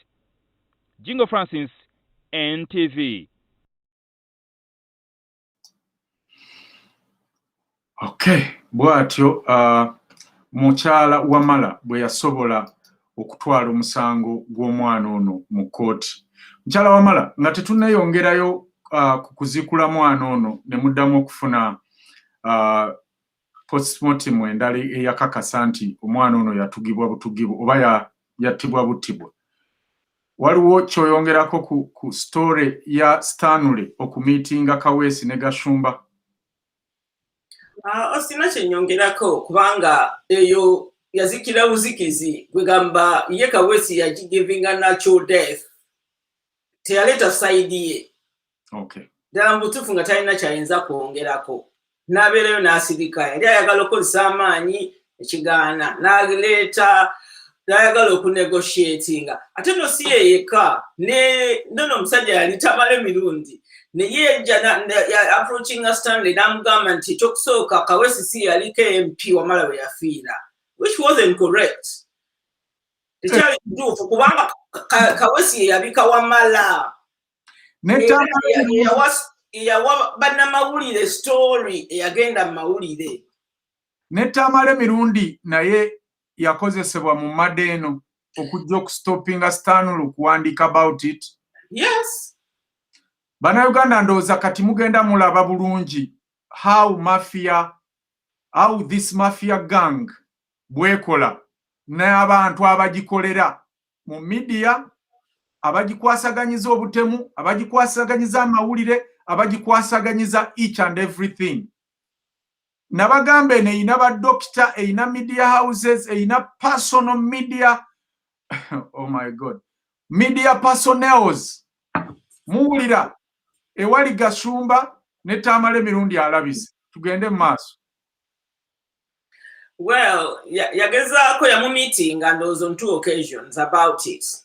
Stanley namugamba nti I think facts was all ina tezikwatagana na zaabano kubanga nze nali sibeera Uganda nali simanyi na Kawesi yani naye nasoma amawulire bwe nagatunulira bwe nti ne ngamba omuntu ono eyawadde amawulire a story bannamawulire alina okuba nti amanyi alina okuba nti alina kyamanyi ku kufa kwa Wamala.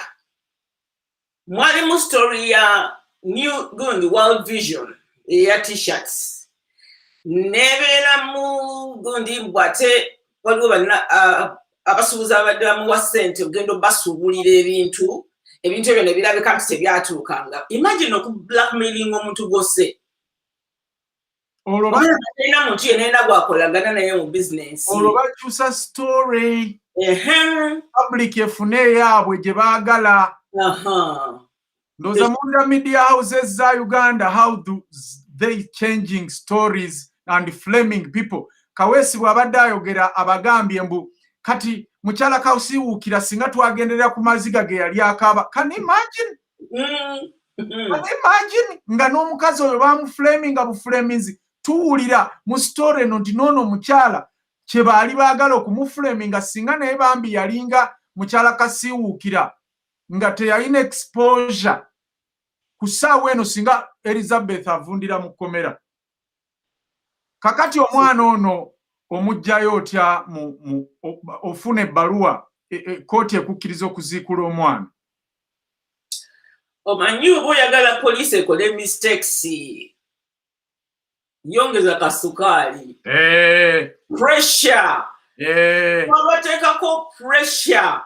Jjukira nti omwana tubamukutteko bamuse tubalumbye tubagamba nti tetukkiriziganya na postmortem yakoze kitulowooza nti omwana ono yattiddwa lwa information gye yakola ki gye yatuwa.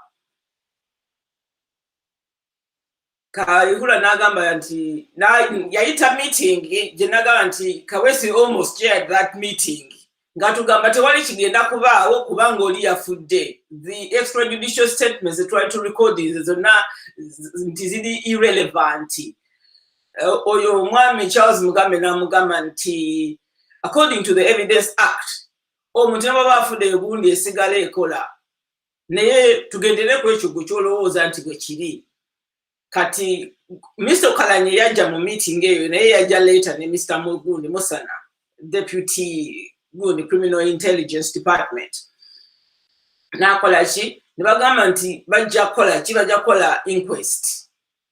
Nitupushing for an inquest njagala ba viewers bategeere nti eyo inquest ku bantu baffe bonna abafiiridde makomera olwa police brutality. Ye inquest yasooka mu Uganda. Tolimbako. Sirimba. It was the first ever inquest. Nebo kinoonya kugundi yaabwe. Bannayuganda muwulira ebintu bino. Muwulira omukyala ebintu by'abagamba. These are things, inquest gye tulina okukozesa ku bantu bano kati. N'okutandikirawo n'olunaku lw'enkya. Era omukyala ono agenda gitunnyonnyola. Ekolebwa ku bantu abafiira mu makomera, abantu betusanga battiddwa, abantu abaziikibwa without knowing what exactly ekibasse. So inquest buli ngeri yonna omulamuzi yalina okuba okuauthorizinga ne poliisi n'egenda nakyo. Baali baagala okistopinga n'ekyabalema ekyokuziikulayo omuntu kubanga bo baali bamanyi nti omuntu basemutte bamutta. Story gye twafuna bano bafuuyira chloroform flying squad eyingirawo ye munyiga era n'amannya g'abasirikale about flying squad. Anyway, flying squad tell him basically bali trained by the way. so bachifesi bakozesanga mugongo. Face basobi yeah, the Nixon agasirwe. My goodness. Bateka baliwo nabo. Bateka bamujulizi. Yeah. Tugende maso. So omulambo tugujjayo byasoka ne bimira mukaawo ne tupushinga omulamuzi nga alabika yesiseemu naye jjukira nti twali tuyise twajja ne tutegeera nti Supreme Court yerina okutuwa ssente si Supreme Court, High Court. Kati High Court bwetuwa ssente byali millions nga 5 nga teziyinza tumala of course tugamba kati za mulambo za magistrate ne tufuna ba lawyers abaffe ne tufuna gundi Mr. Onzimvubwa who is a pathologist ne tukirira gye bagenda gye baziika Sally. Kati omulambo bagujjayo omugenzi oba bajjeyo remains ze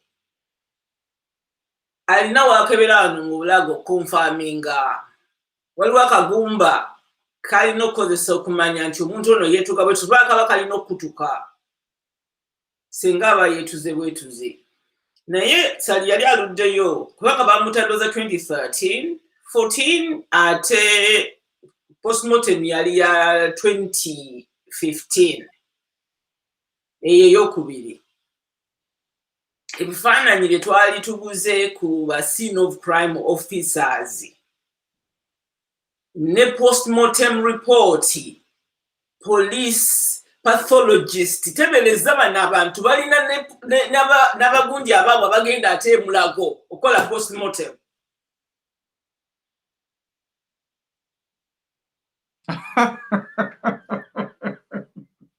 Mr. Chimbugwe badendowooza nti kito kitegedde. Ye bannange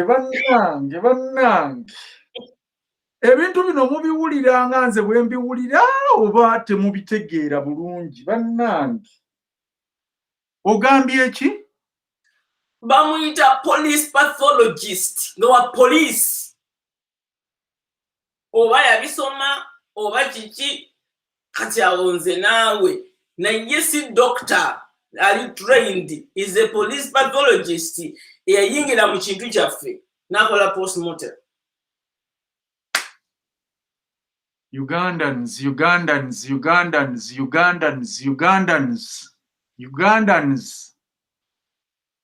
Naye Mr. Chimbugwe gundi yamulema okukola kubanga Dr. Nzimvubwa yatunulira report eyo wano wansi n'akamba Katonda wange eno report eragira ddala nti ono omuntu teyeetuga kubanga apart from summarizing here nti yeetuze eno waggulu yonna are indicating nti this is not a suicide.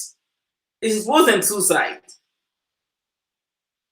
N'agamba omuntu eyeetuze it was just a matter of ticking boxes nti is his tongue protruding nti no nti had the eyes protruded no chokeno wagulu wansi n'agamba nti death by suicide ngatalina gafa agamba chokati oyo yali alinoku babanga ali registered with the medical council ya Uganda oyo yalina kujiwako mpapula kusibibwa singa kati alina kuba kusibibwa yalema batinga social justice. Tuyinza okuba wano ng'omusajja oyo akyaliyo emulago era yakebera police case na kambabulire bano abasajja bassa abantu naye nga n'abantu gye bagenda okukebererwa obutwa kiri kye nabagamba nti emulago abasajja bano abagagga bonna nga babadde babuuza lisiti y'abagagga abafudde oba abaali ku lisiti gye mwali mubuuza mukyala Wamala abantu bano bonna battibwa mu ngeri za njawulo naye bwe batuuka emulago ekibatwaza emulago oyo omusajja gwe babagambye wano akebera akola ripooti za poliisi tasomangako bwa dokita wadde obusawo kuba empiso wabula is ekifeesi gwe bajja somewhere oba abakolera awandika reports zino kati ne gwe basizza obutwa bagamba ono yetuze oba yafudde mutima gwayabise oba banange. God. So anyway, oli determining according to testimony yegundi gye yawa Dr. Nzimvwa yannyonnyole n'alaga omulamuzi nti laba ebifaananyi bino ono yamaze at least 3 hours ku ttaka we bamuhangingira kubanga bamulaga nga bamuhanginze mu bifaananyi nga yakalambadde dda gye yali akalambalidde tebaafayo yaddoga nti bamugolole bamusibamu kijaketi ekyo kye mumulabye ayambadde ekya bbulu.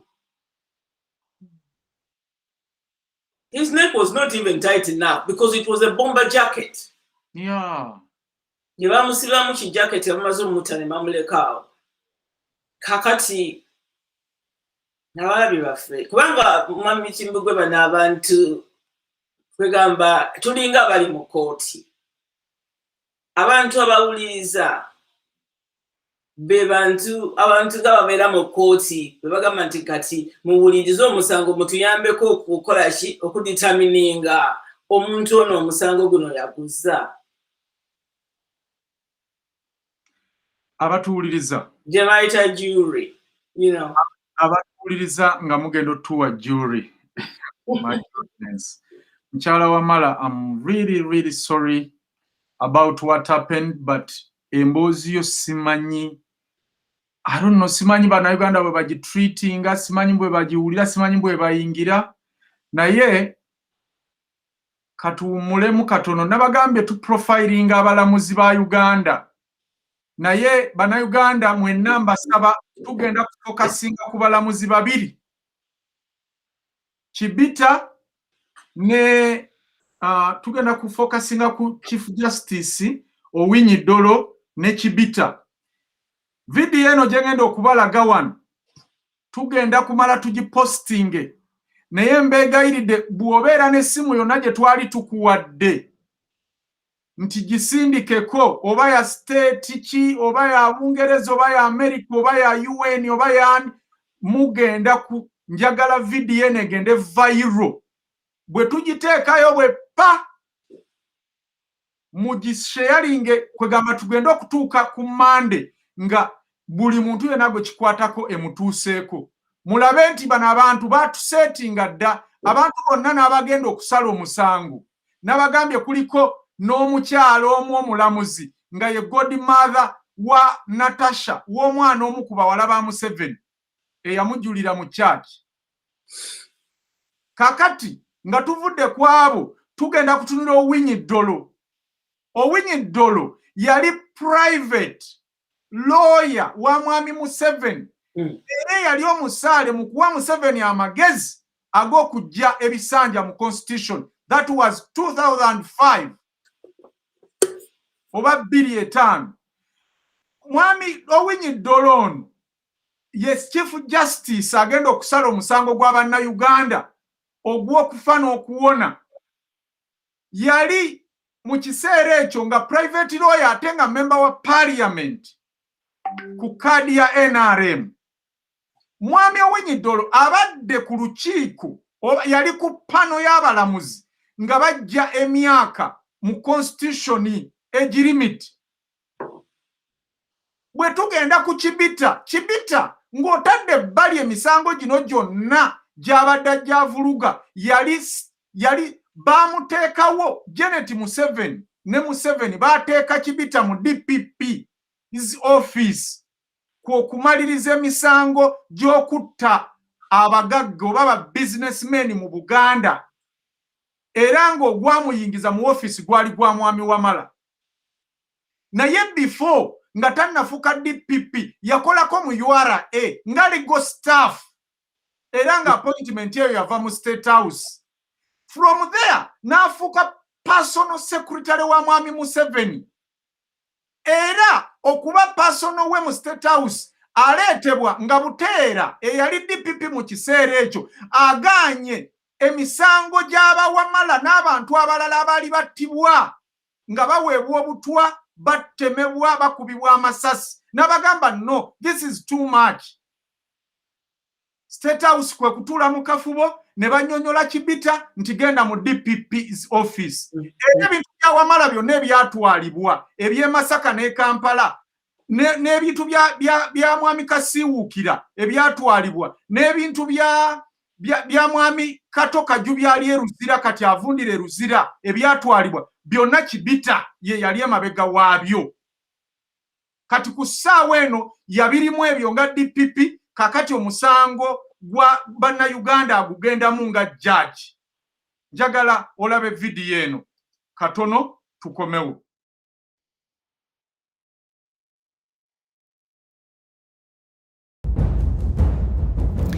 Chief Justice Owinyi Dolo is a former private lawyer to Tibuhaburwa and involved in the constitutional change of the term limit in 2005. Whilst in 2017, he also participated as panel judge in the infamous constitutional change of the age limit, famously known as Tojikwatako, which gave Tibuhaburwa a further hand at impinging on the Ugandan people's human rights. In all cases, he has been involved as panel judge, including Dr. Kizza Besigye's election petitions. He has served the dictator's interests. Michael Chibita is a former private secretary of Museveni aka Tibuhaburwa. Overwhelming evidence from the survivors and victims of the Museveni state terror suggests that Michael Chibita frustrated, blocked and subverted justice in all the high-profile murder cases that occurred just before or during his tenure as the Directorate of Public Prosecution (DPP) of Uganda. These cases include Nsenga, Afande Haji Sebagala, Magistrate Mafabi, Wilberforce Wamala, and many more, including delayed justice for Masaka businessman Godfrey Kato Kajuri. The families of the murdered people have never received justice. Those who narrowly survived the premeditated murders continue to live in fear and are now refugees abroad. Extrajudicial kidnappings and killings of Ugandans have only worsened due to the impunity that Chibita has actively participated in. These cases are among many that have been lodged at the International Criminal Court (ICC) against Tibuhaburwa. Don't forget that Tibuhaburwa appointed Chibita in all the positions he has held to date, as his former private secretary, legal judge of the High Court, DPP as Supreme Court judge, and now as a member of the petition panel to seal the rubber stamp to Tibuhaburwa's rigged victory.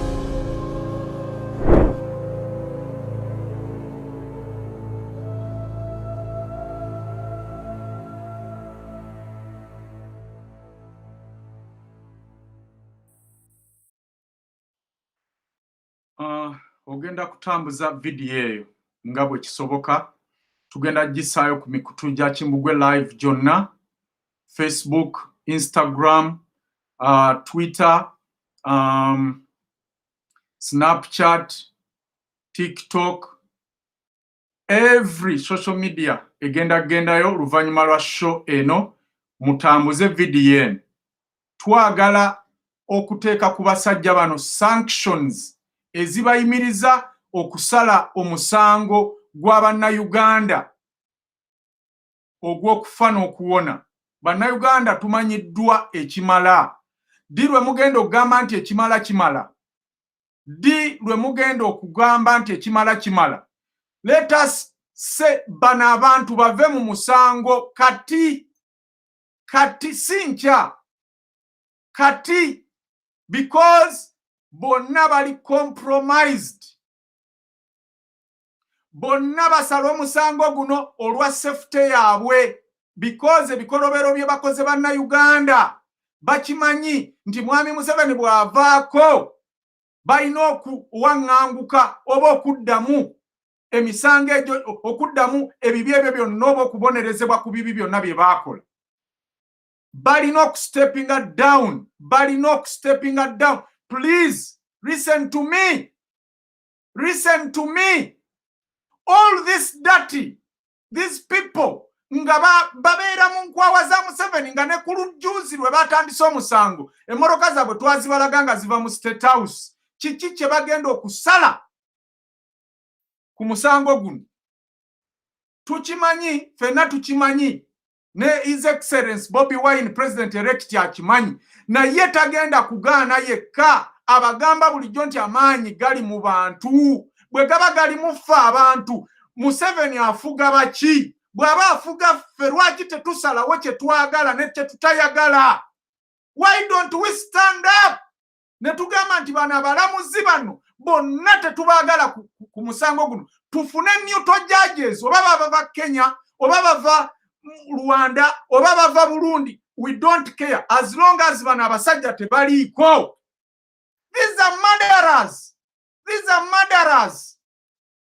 Abantu bona family muzimanyi mmeka ezirimu bannamwandu oba bamulekwa olwa Chibita no Owinyiddolo. Mulowooza singa Owinyiddolo teyawa Museveni magezi oba kubeera musaale nnyo nga looya we okujja term limits mu constitution, bannayuganda baali badde kati babuzibwawo, bannayuganda baali badde bafa, abaana abafa mu campaign.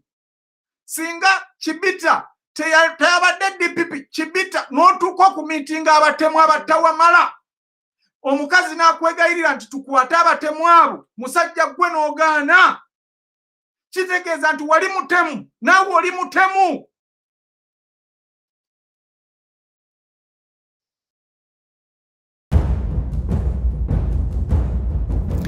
Chief Justice Owinyi Dolo is a former private lawyer to Tibuhaburwa and involved in the constitutional change of the term limit in 2005. Whilst in 2017, he also participated as panel judge in the infamous constitutional change of the age limit, famously known as Toji Kwatako, which gave Tibuhaburwa a further hand at impinging on the Ugandan people's human rights. In all cases, he has been involved as panel judge, including Dr. Kizza Besigye's election petitions. He has served the dictator's interests. Michael Chibita is a former private secretary of Museveni aka Tibuhaburwa. Overwhelming evidence from the survivors and victims of the Museveni state terror suggests that Michael Chibita frustrated, blocked and subverted justice in all the high-profile murder cases that occurred just before or during his tenure as the Directorate of Public Prosecution (DPP) of Uganda. These cases include Nsenga, Afande Haji Sebagala, Magistrate Mafabi, Wilberforce Wamala and many more, including delayed justice for Masaka businessman Godfrey Katoka Jury. The families of the murdered people have never received justice. Those who narrowly survived the premeditated murders continue to live in fear and are now refugees abroad. Extrajudicial kidnappings and killings of Ugandans have only worsened due to the impunity that Chibita has actively participated in. These cases are among many that have been lodged at the International Criminal Court (ICC) against Tibuhaburwa. Don't forget that Tibuhaburwa appointed Chibita in all the positions he has held to date, as his former private secretary, legal judge of the High Court, DPP, as Supreme Court judge, and now as a member of the petition panel to seal the rubber stamp to Tibuhaburwa's rigged victory.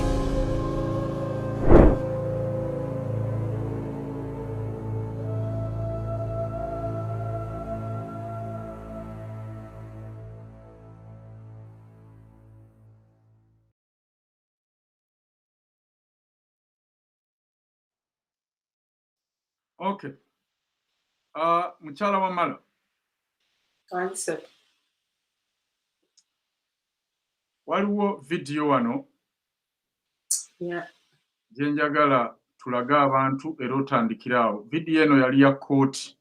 Eyinza okuba ekututte wala but still gojja kuddayo wotandikira. Ngenda kuwa buwi bantu kifaananyi ku biki ebyasalwa kooti zino zetu bagamba then tuddeyo ku musango gwa Rio estate. Bear with us. Wemba nyambuse nnyo nange ndi muntu bannange. Munsasire nange ndi muntu nina omusaayi nga abalala bonna gwe balina. Abantu bano bakunyiiza n'owulira nga oyagala oba kukola ki, I don't know, but musobola okutegeera bwe mpulira. Katulabe vidiyo eno eya kooti ebyo bye baasala, then tukomewo kuba kooti eno gye twafunyeeko ya appeal, yali kooti ya appeal, then ate waliwo kooti esooka omukyala wagenda okutandikira nga tukomyewo. Fortunately, we have won the case. The Court of Appeal has dismissed the appeal and has ordered the appellant to pay the costs. It's wonderful because with this decision, we know it is going to put an end on so many issues that have been going on in other courts. The administrator is the personal representative of the estate. The administrator has powers to distribute the same. So Jolie, this decision does not mean that Jolie is going to take the whole estate. Her and her children are just entitled to a share of the estate. It is the Administrator General going to distribute the estate to the rightful beneficiaries. We don't agree with the judgment, and that is exactly why we came to the Court of Appeal from the Nakawa High Court. And on that note, we will proceed to the Supreme Court because we feel there are some omissions in law that these judges have not taken into consideration. I'm maintaining a judgment. We think the trying judge at Nakawa, Judge Musen, erred. So we'll proceed to the Supreme Court to still pursue the course of justice.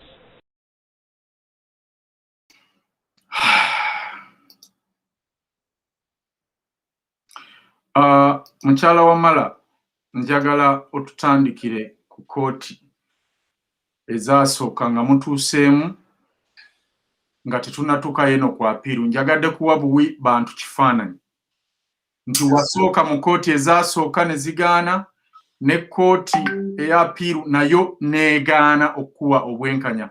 Okubajjukizako akatono Mukyala Wamala ng'agenda okugattako, looya wa Kasanda oyo mumulabye, erinnya nalyo muliwandiike. Omanyi bano abantu tugenda baprofilinga.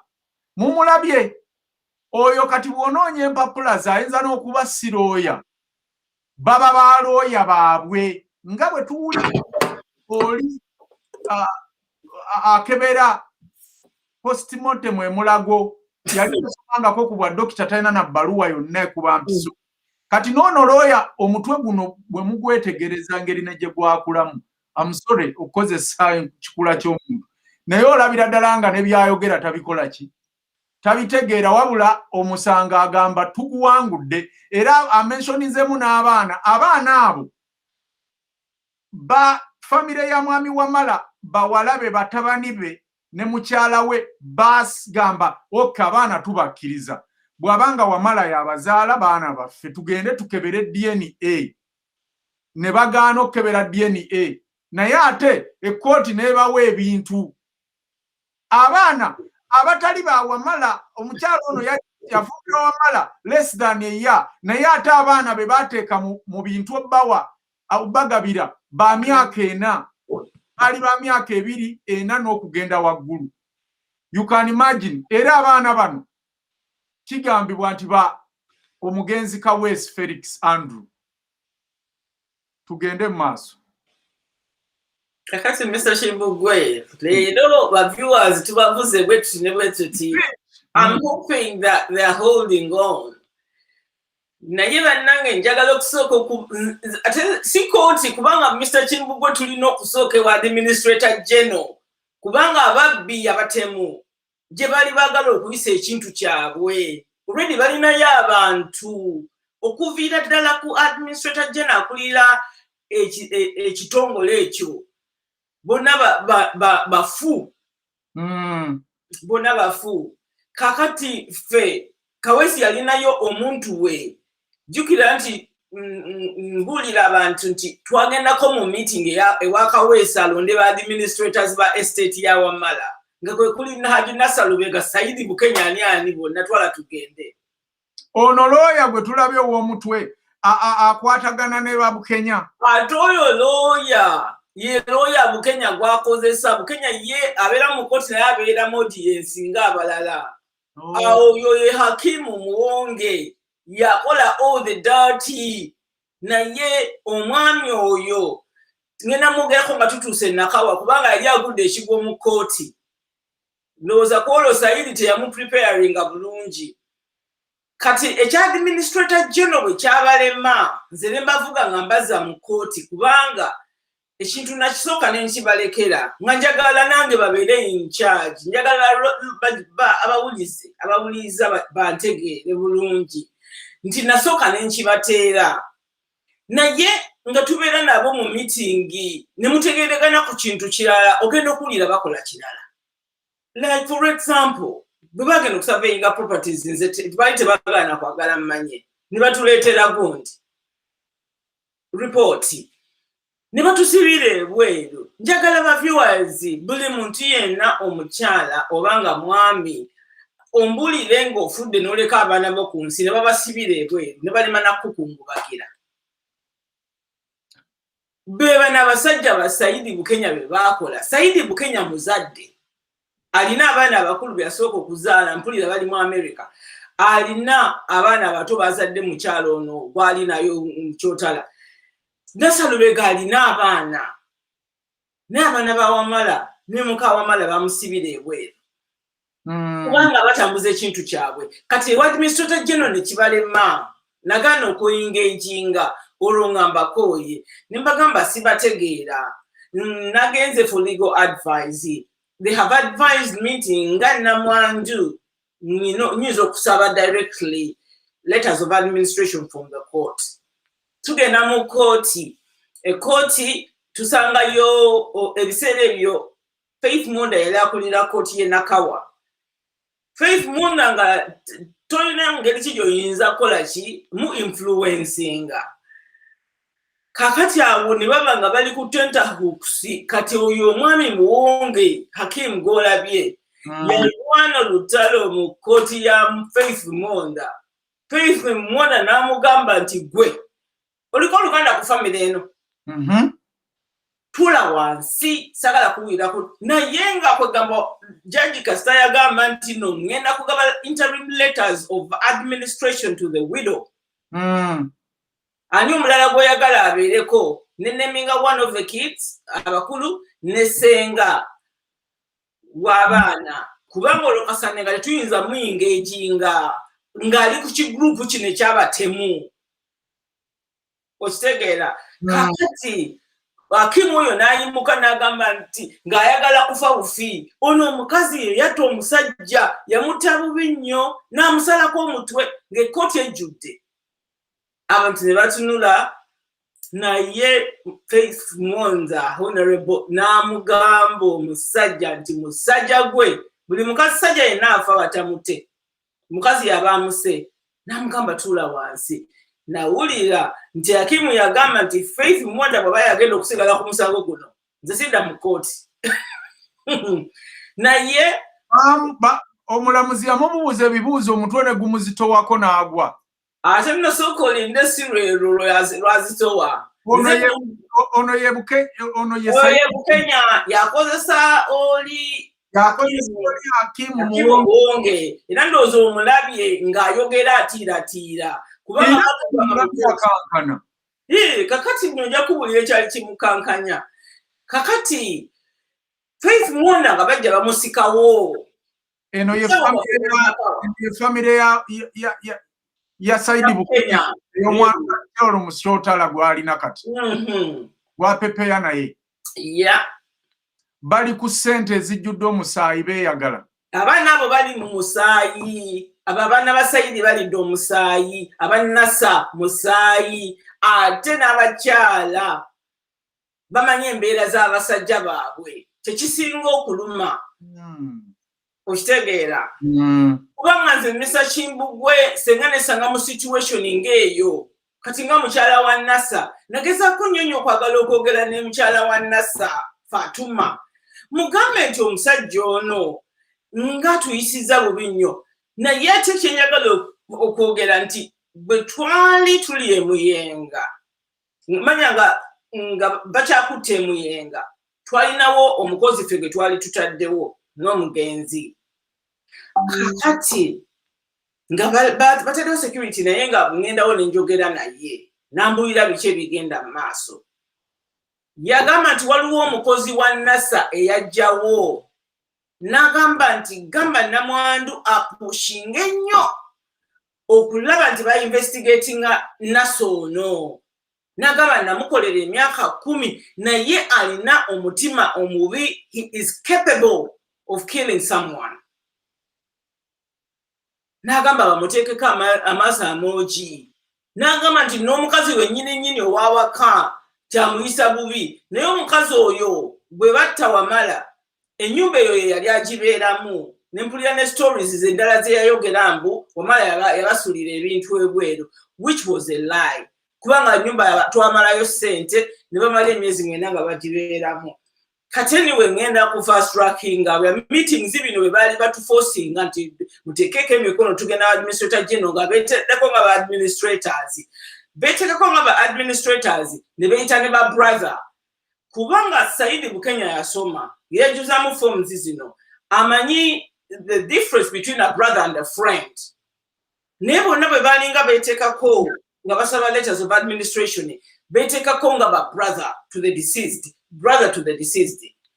kati olwokuba nange ebiseera ebyasooka nali nkolagana bulungi nabo I was just complying kiki kye baagala banteekako nti nze namwandu kati we twatandika okuba nti bye bakola sibitegeera ne ŋŋamba nze ŋŋenda kuseekinga legal advice Nasa n'akirwanako ne mugamba tokirinaako magezi kino njagala kutandika kwetegeerera as Wamala's the late Wamala's next of kin kakati atugenda mu kooti eyo nga bwe mbagambe nti yatuwa interim letters of administration tezaakola Kawesi yaziyimiriramu n'atulemesa mbadde njagala okumentioninga nti bwe nagaana okwengaginga nabo nigamba bavuddeko bannemesezza nenteeka application mu kooti Saidi Bukenya oyo yakwata buli muntu yenna eyali ayagala okaviyetinga application yange I'm representing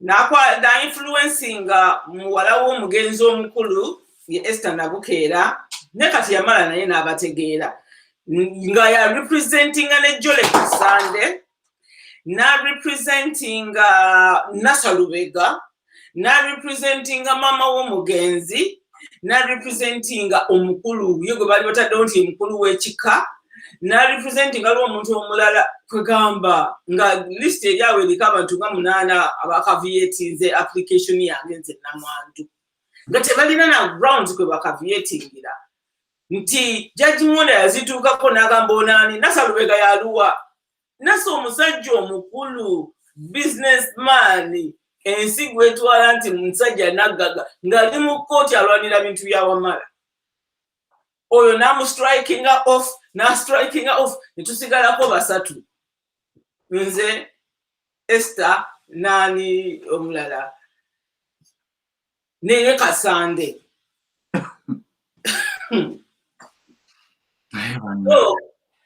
Monda baba striking off atuwa interim letters of administration. It's a court order naye kuwa obuyinza obutali permanent nga ayagala kesa demu ajiwulire olwokuba nti bano bali bakaviyetinza application tuba tuli awo Judge Monda abamugjawo abamutransferinga abamutwala mu Supreme Court nga lawyer yali yasoko okuwundi presenting nga agamba nti mwandifubye omusango ogwo Judge Muwonda n'aguwulira nga tannavaawo gwe baleeta Musene Masaalu talina kituufu kyakola ye obulamu bwe bwonna. Tugamba nga tufudde. Kakati oyo yasaba millions 5. Musene Masaalu. Musene Masaalu. Omulamuzi yasaba millions 5 nga zaaki. Kati Musene Masaalu we twategeera nti tasala musango twagezaako nnyo okulaba nti tufuna date bano nga bagiblockinga era bwe twafuna date ey'okuhearinga case eyo. Okitegeera ne bakola ki? Saidi Bukenya n'afayiringa suits endala nga 2 ku estate ya Wamala. Agezaako kugamba nti I can't exactly remember what it was, but it was thrown out. To cut the long story short, Judge Musene n'agamba naye case eno y'emu naye nga ekyali kiteeresezaayo gundi eyo bano nga bakyazannya muzannyo kati bakola delaying tactics musango gubeeraawo naye guleme kuwulirwa kubanga baali bamanyi buli ngeri yonna tebalina ng'eki gye bayinza kuyitawo. Ate si ekyo kyokka nina evidence gye nalina nga bo tebalina kye bagimanyiiko ekwatagana ne estate. Musene ng'agamba no omusango guno tugenda kuwulira nga bakola ki nga bajja mu kooti. Kati njagala okuwulira kwa viewers olunaku olwasooka presentation gye nakola nga njogera kubanga nze nali mmanyi ebintu bye baali boogera ebikwatagana n'obulamu bwange ne Wamala. Baali babyogedde nga babikozesa okwagala to implicate me in the murder. Nemanya nti era bijja kuyingira kooti nti bagenda okukozesa ndi unreliable mbeera Bungereza byonna ebyo. Kakati nga nkola kigatuuka mu kooti nga nkola representation ambagamba amanya gange nze nkola omulimu bwe guti Mr. Wamala namusinkana ebbanga bwe liti ne tukola ki ne bagamba nti ekiseera kyatuuka ne tufuna issues with immigration. Mr. Wamala ended up coming back home. Kitegeera ningamba nti nakwata twalina emmotoka 3 ku 13 nenzitunda 8 nenguweereza emmotoka 4 nenzitunda e Uganda e London. Okitegeera zaali naweza 8 waliwo 4 nazitundira wano. Kakati nembagamba nti ki naweerezanga ssente ne tuzimba ennyumba. Okitegeera nti ennyumba yaffe bwe yaggwa omukyalo ono n'agiyingiramu nennyonnyola omulamuzi Musene Masaalu ne mugamba nti nalina omwana omulwadde nga senga nali nkomyewo e Uganda ebiseera ebyo omwana oyo yandinfuddeko kyekyo lwaki nasalawo okukola ki okusigala e London nti Wamala n'amuvinga ono n'omukyalo ono.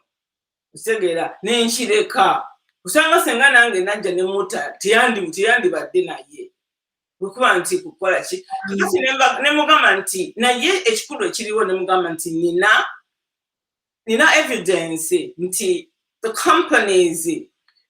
company y'omugenzi Wamala registered in both our names era empa shares ndi nze legal lawfully wedded wife w'omugenzi nina marriage certificate ye London nina ne marriage certificate ya wane na Mirembe when we renewed our vows. Kakati nga enkeera tugenda mu cross examination bwe tugenda mu cross examination enkeera Saidi nayogende ku drone waliwo omukyala agambye wano nti omukyala no bwe lwayogera drone nekanga nendowooza nti waliwo eri waggulu ku mutwe gwange.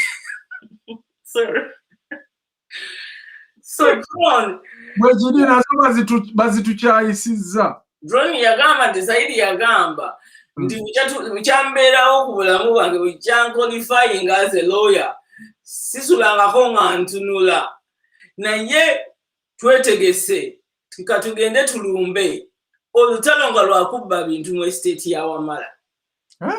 Yes, omanyi nti gundi Saidi Bukenya yali lawyer yakolerako gundi omugenzi as a lawyer waliwo kesi yali ne Kasanda oyo kati namulopa mu law council nengamba nti omusajja ono tayinza kurepresentinga Kasande ate nga emyaka esatu emabega yali arepresentinga Wamala okitegeera okolindeko omuloya mayinze mweta madara kati yakolerezaako yaliko mu musango gwa Kasande ne mwami Wamala ng'ate looya wa mwami Wamala adifendinga Wamala against Kasande akazze ye looya wa Kasande against Wamala eno Uganda yafuuka ki bana abasajja Uganda bagifuula ki kugamba ne muba tolina magezi katolina common sense ekikutawaanya omutwe nogamba katona akikola atya tugende maaso conflict of interest 100%. Yeno gye twongerako ejjudde mu musango gwa NRM versus Uganda.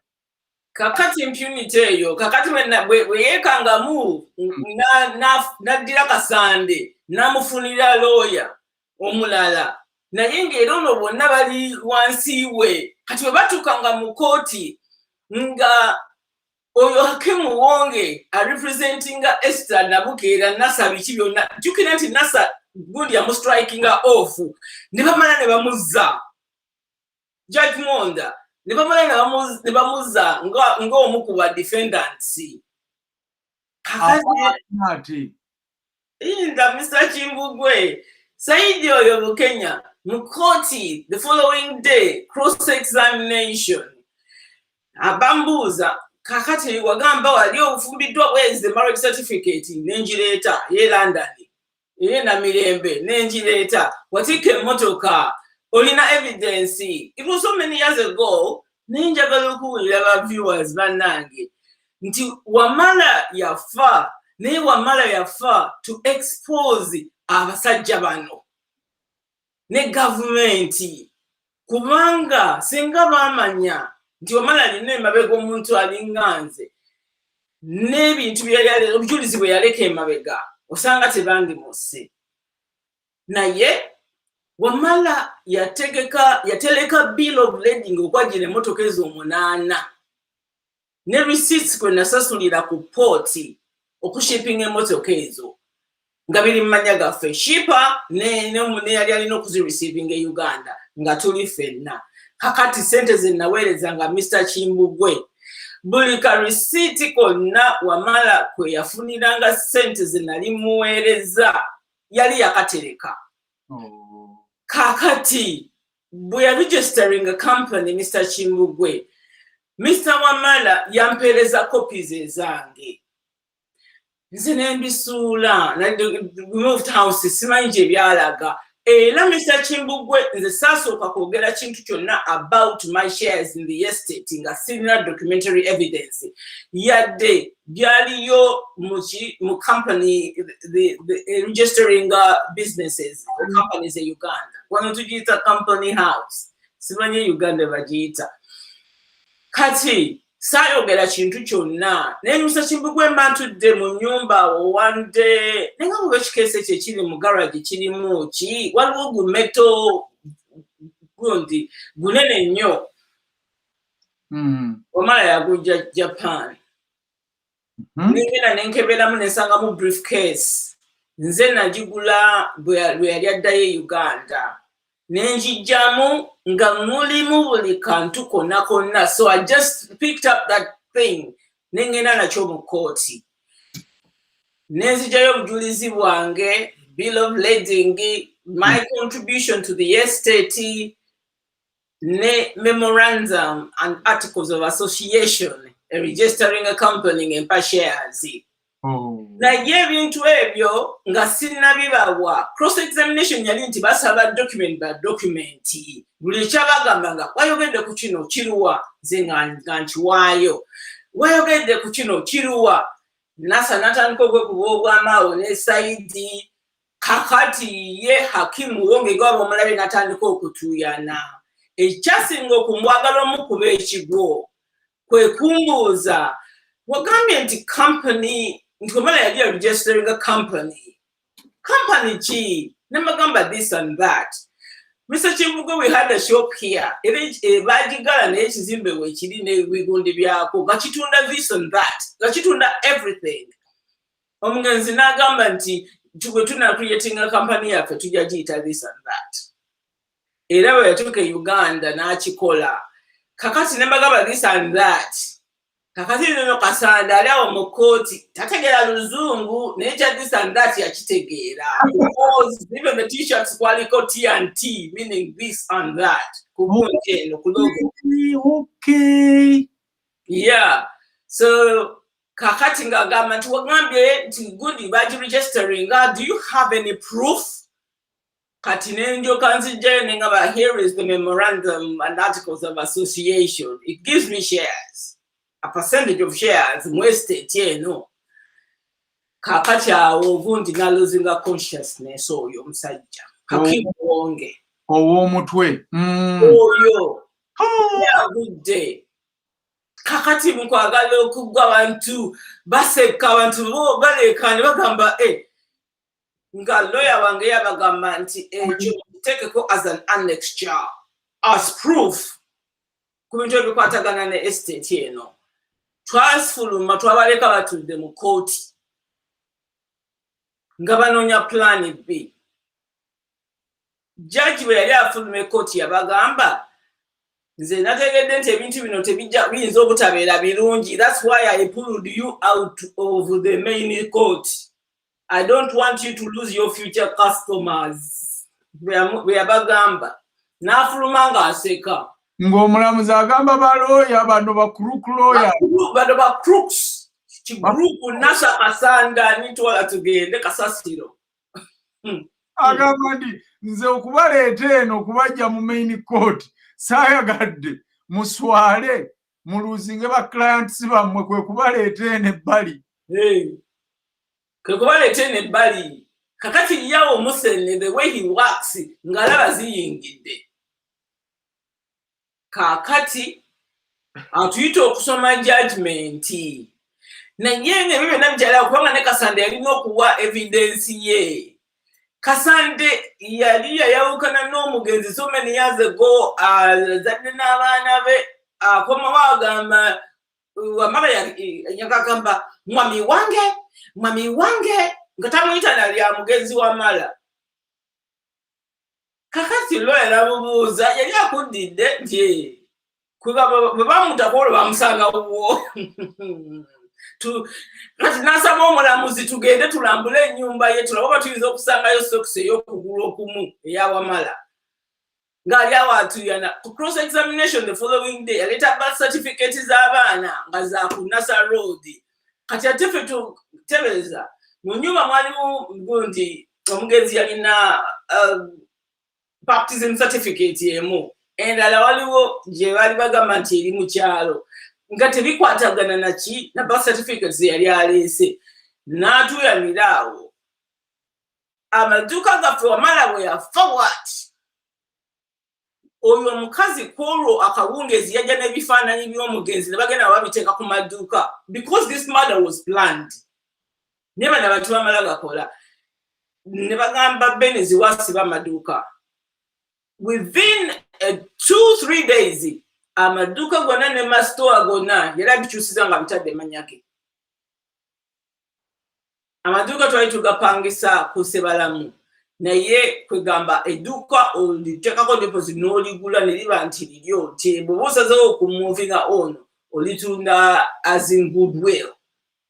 Omuntu omulala baalikoze kyaliyingiramu.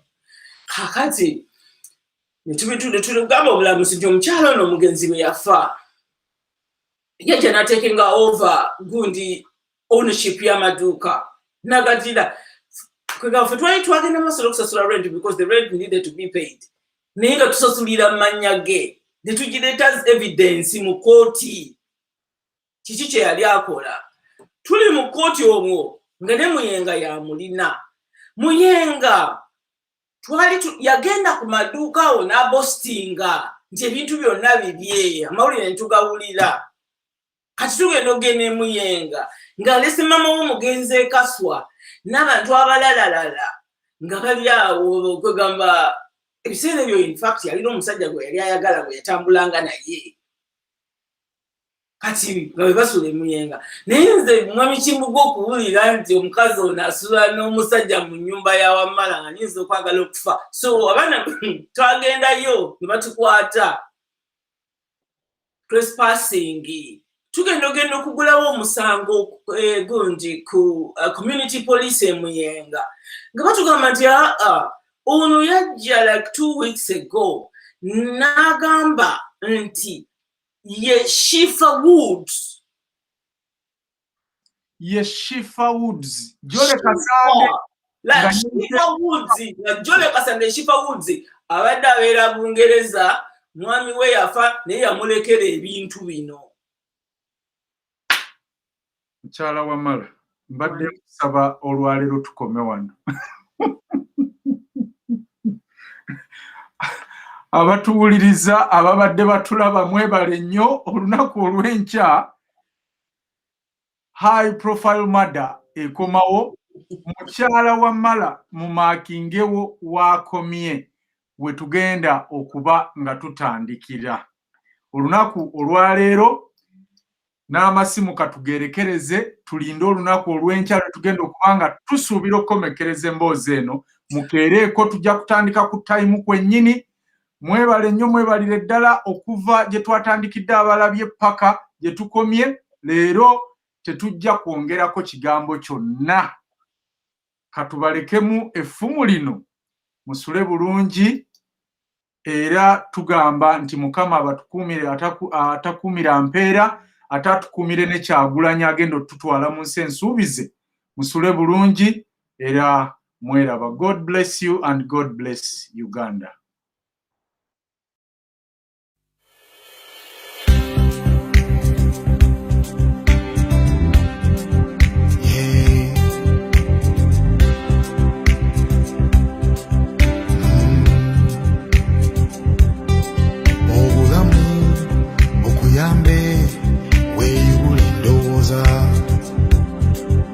Engoma etalegeddwa tevuga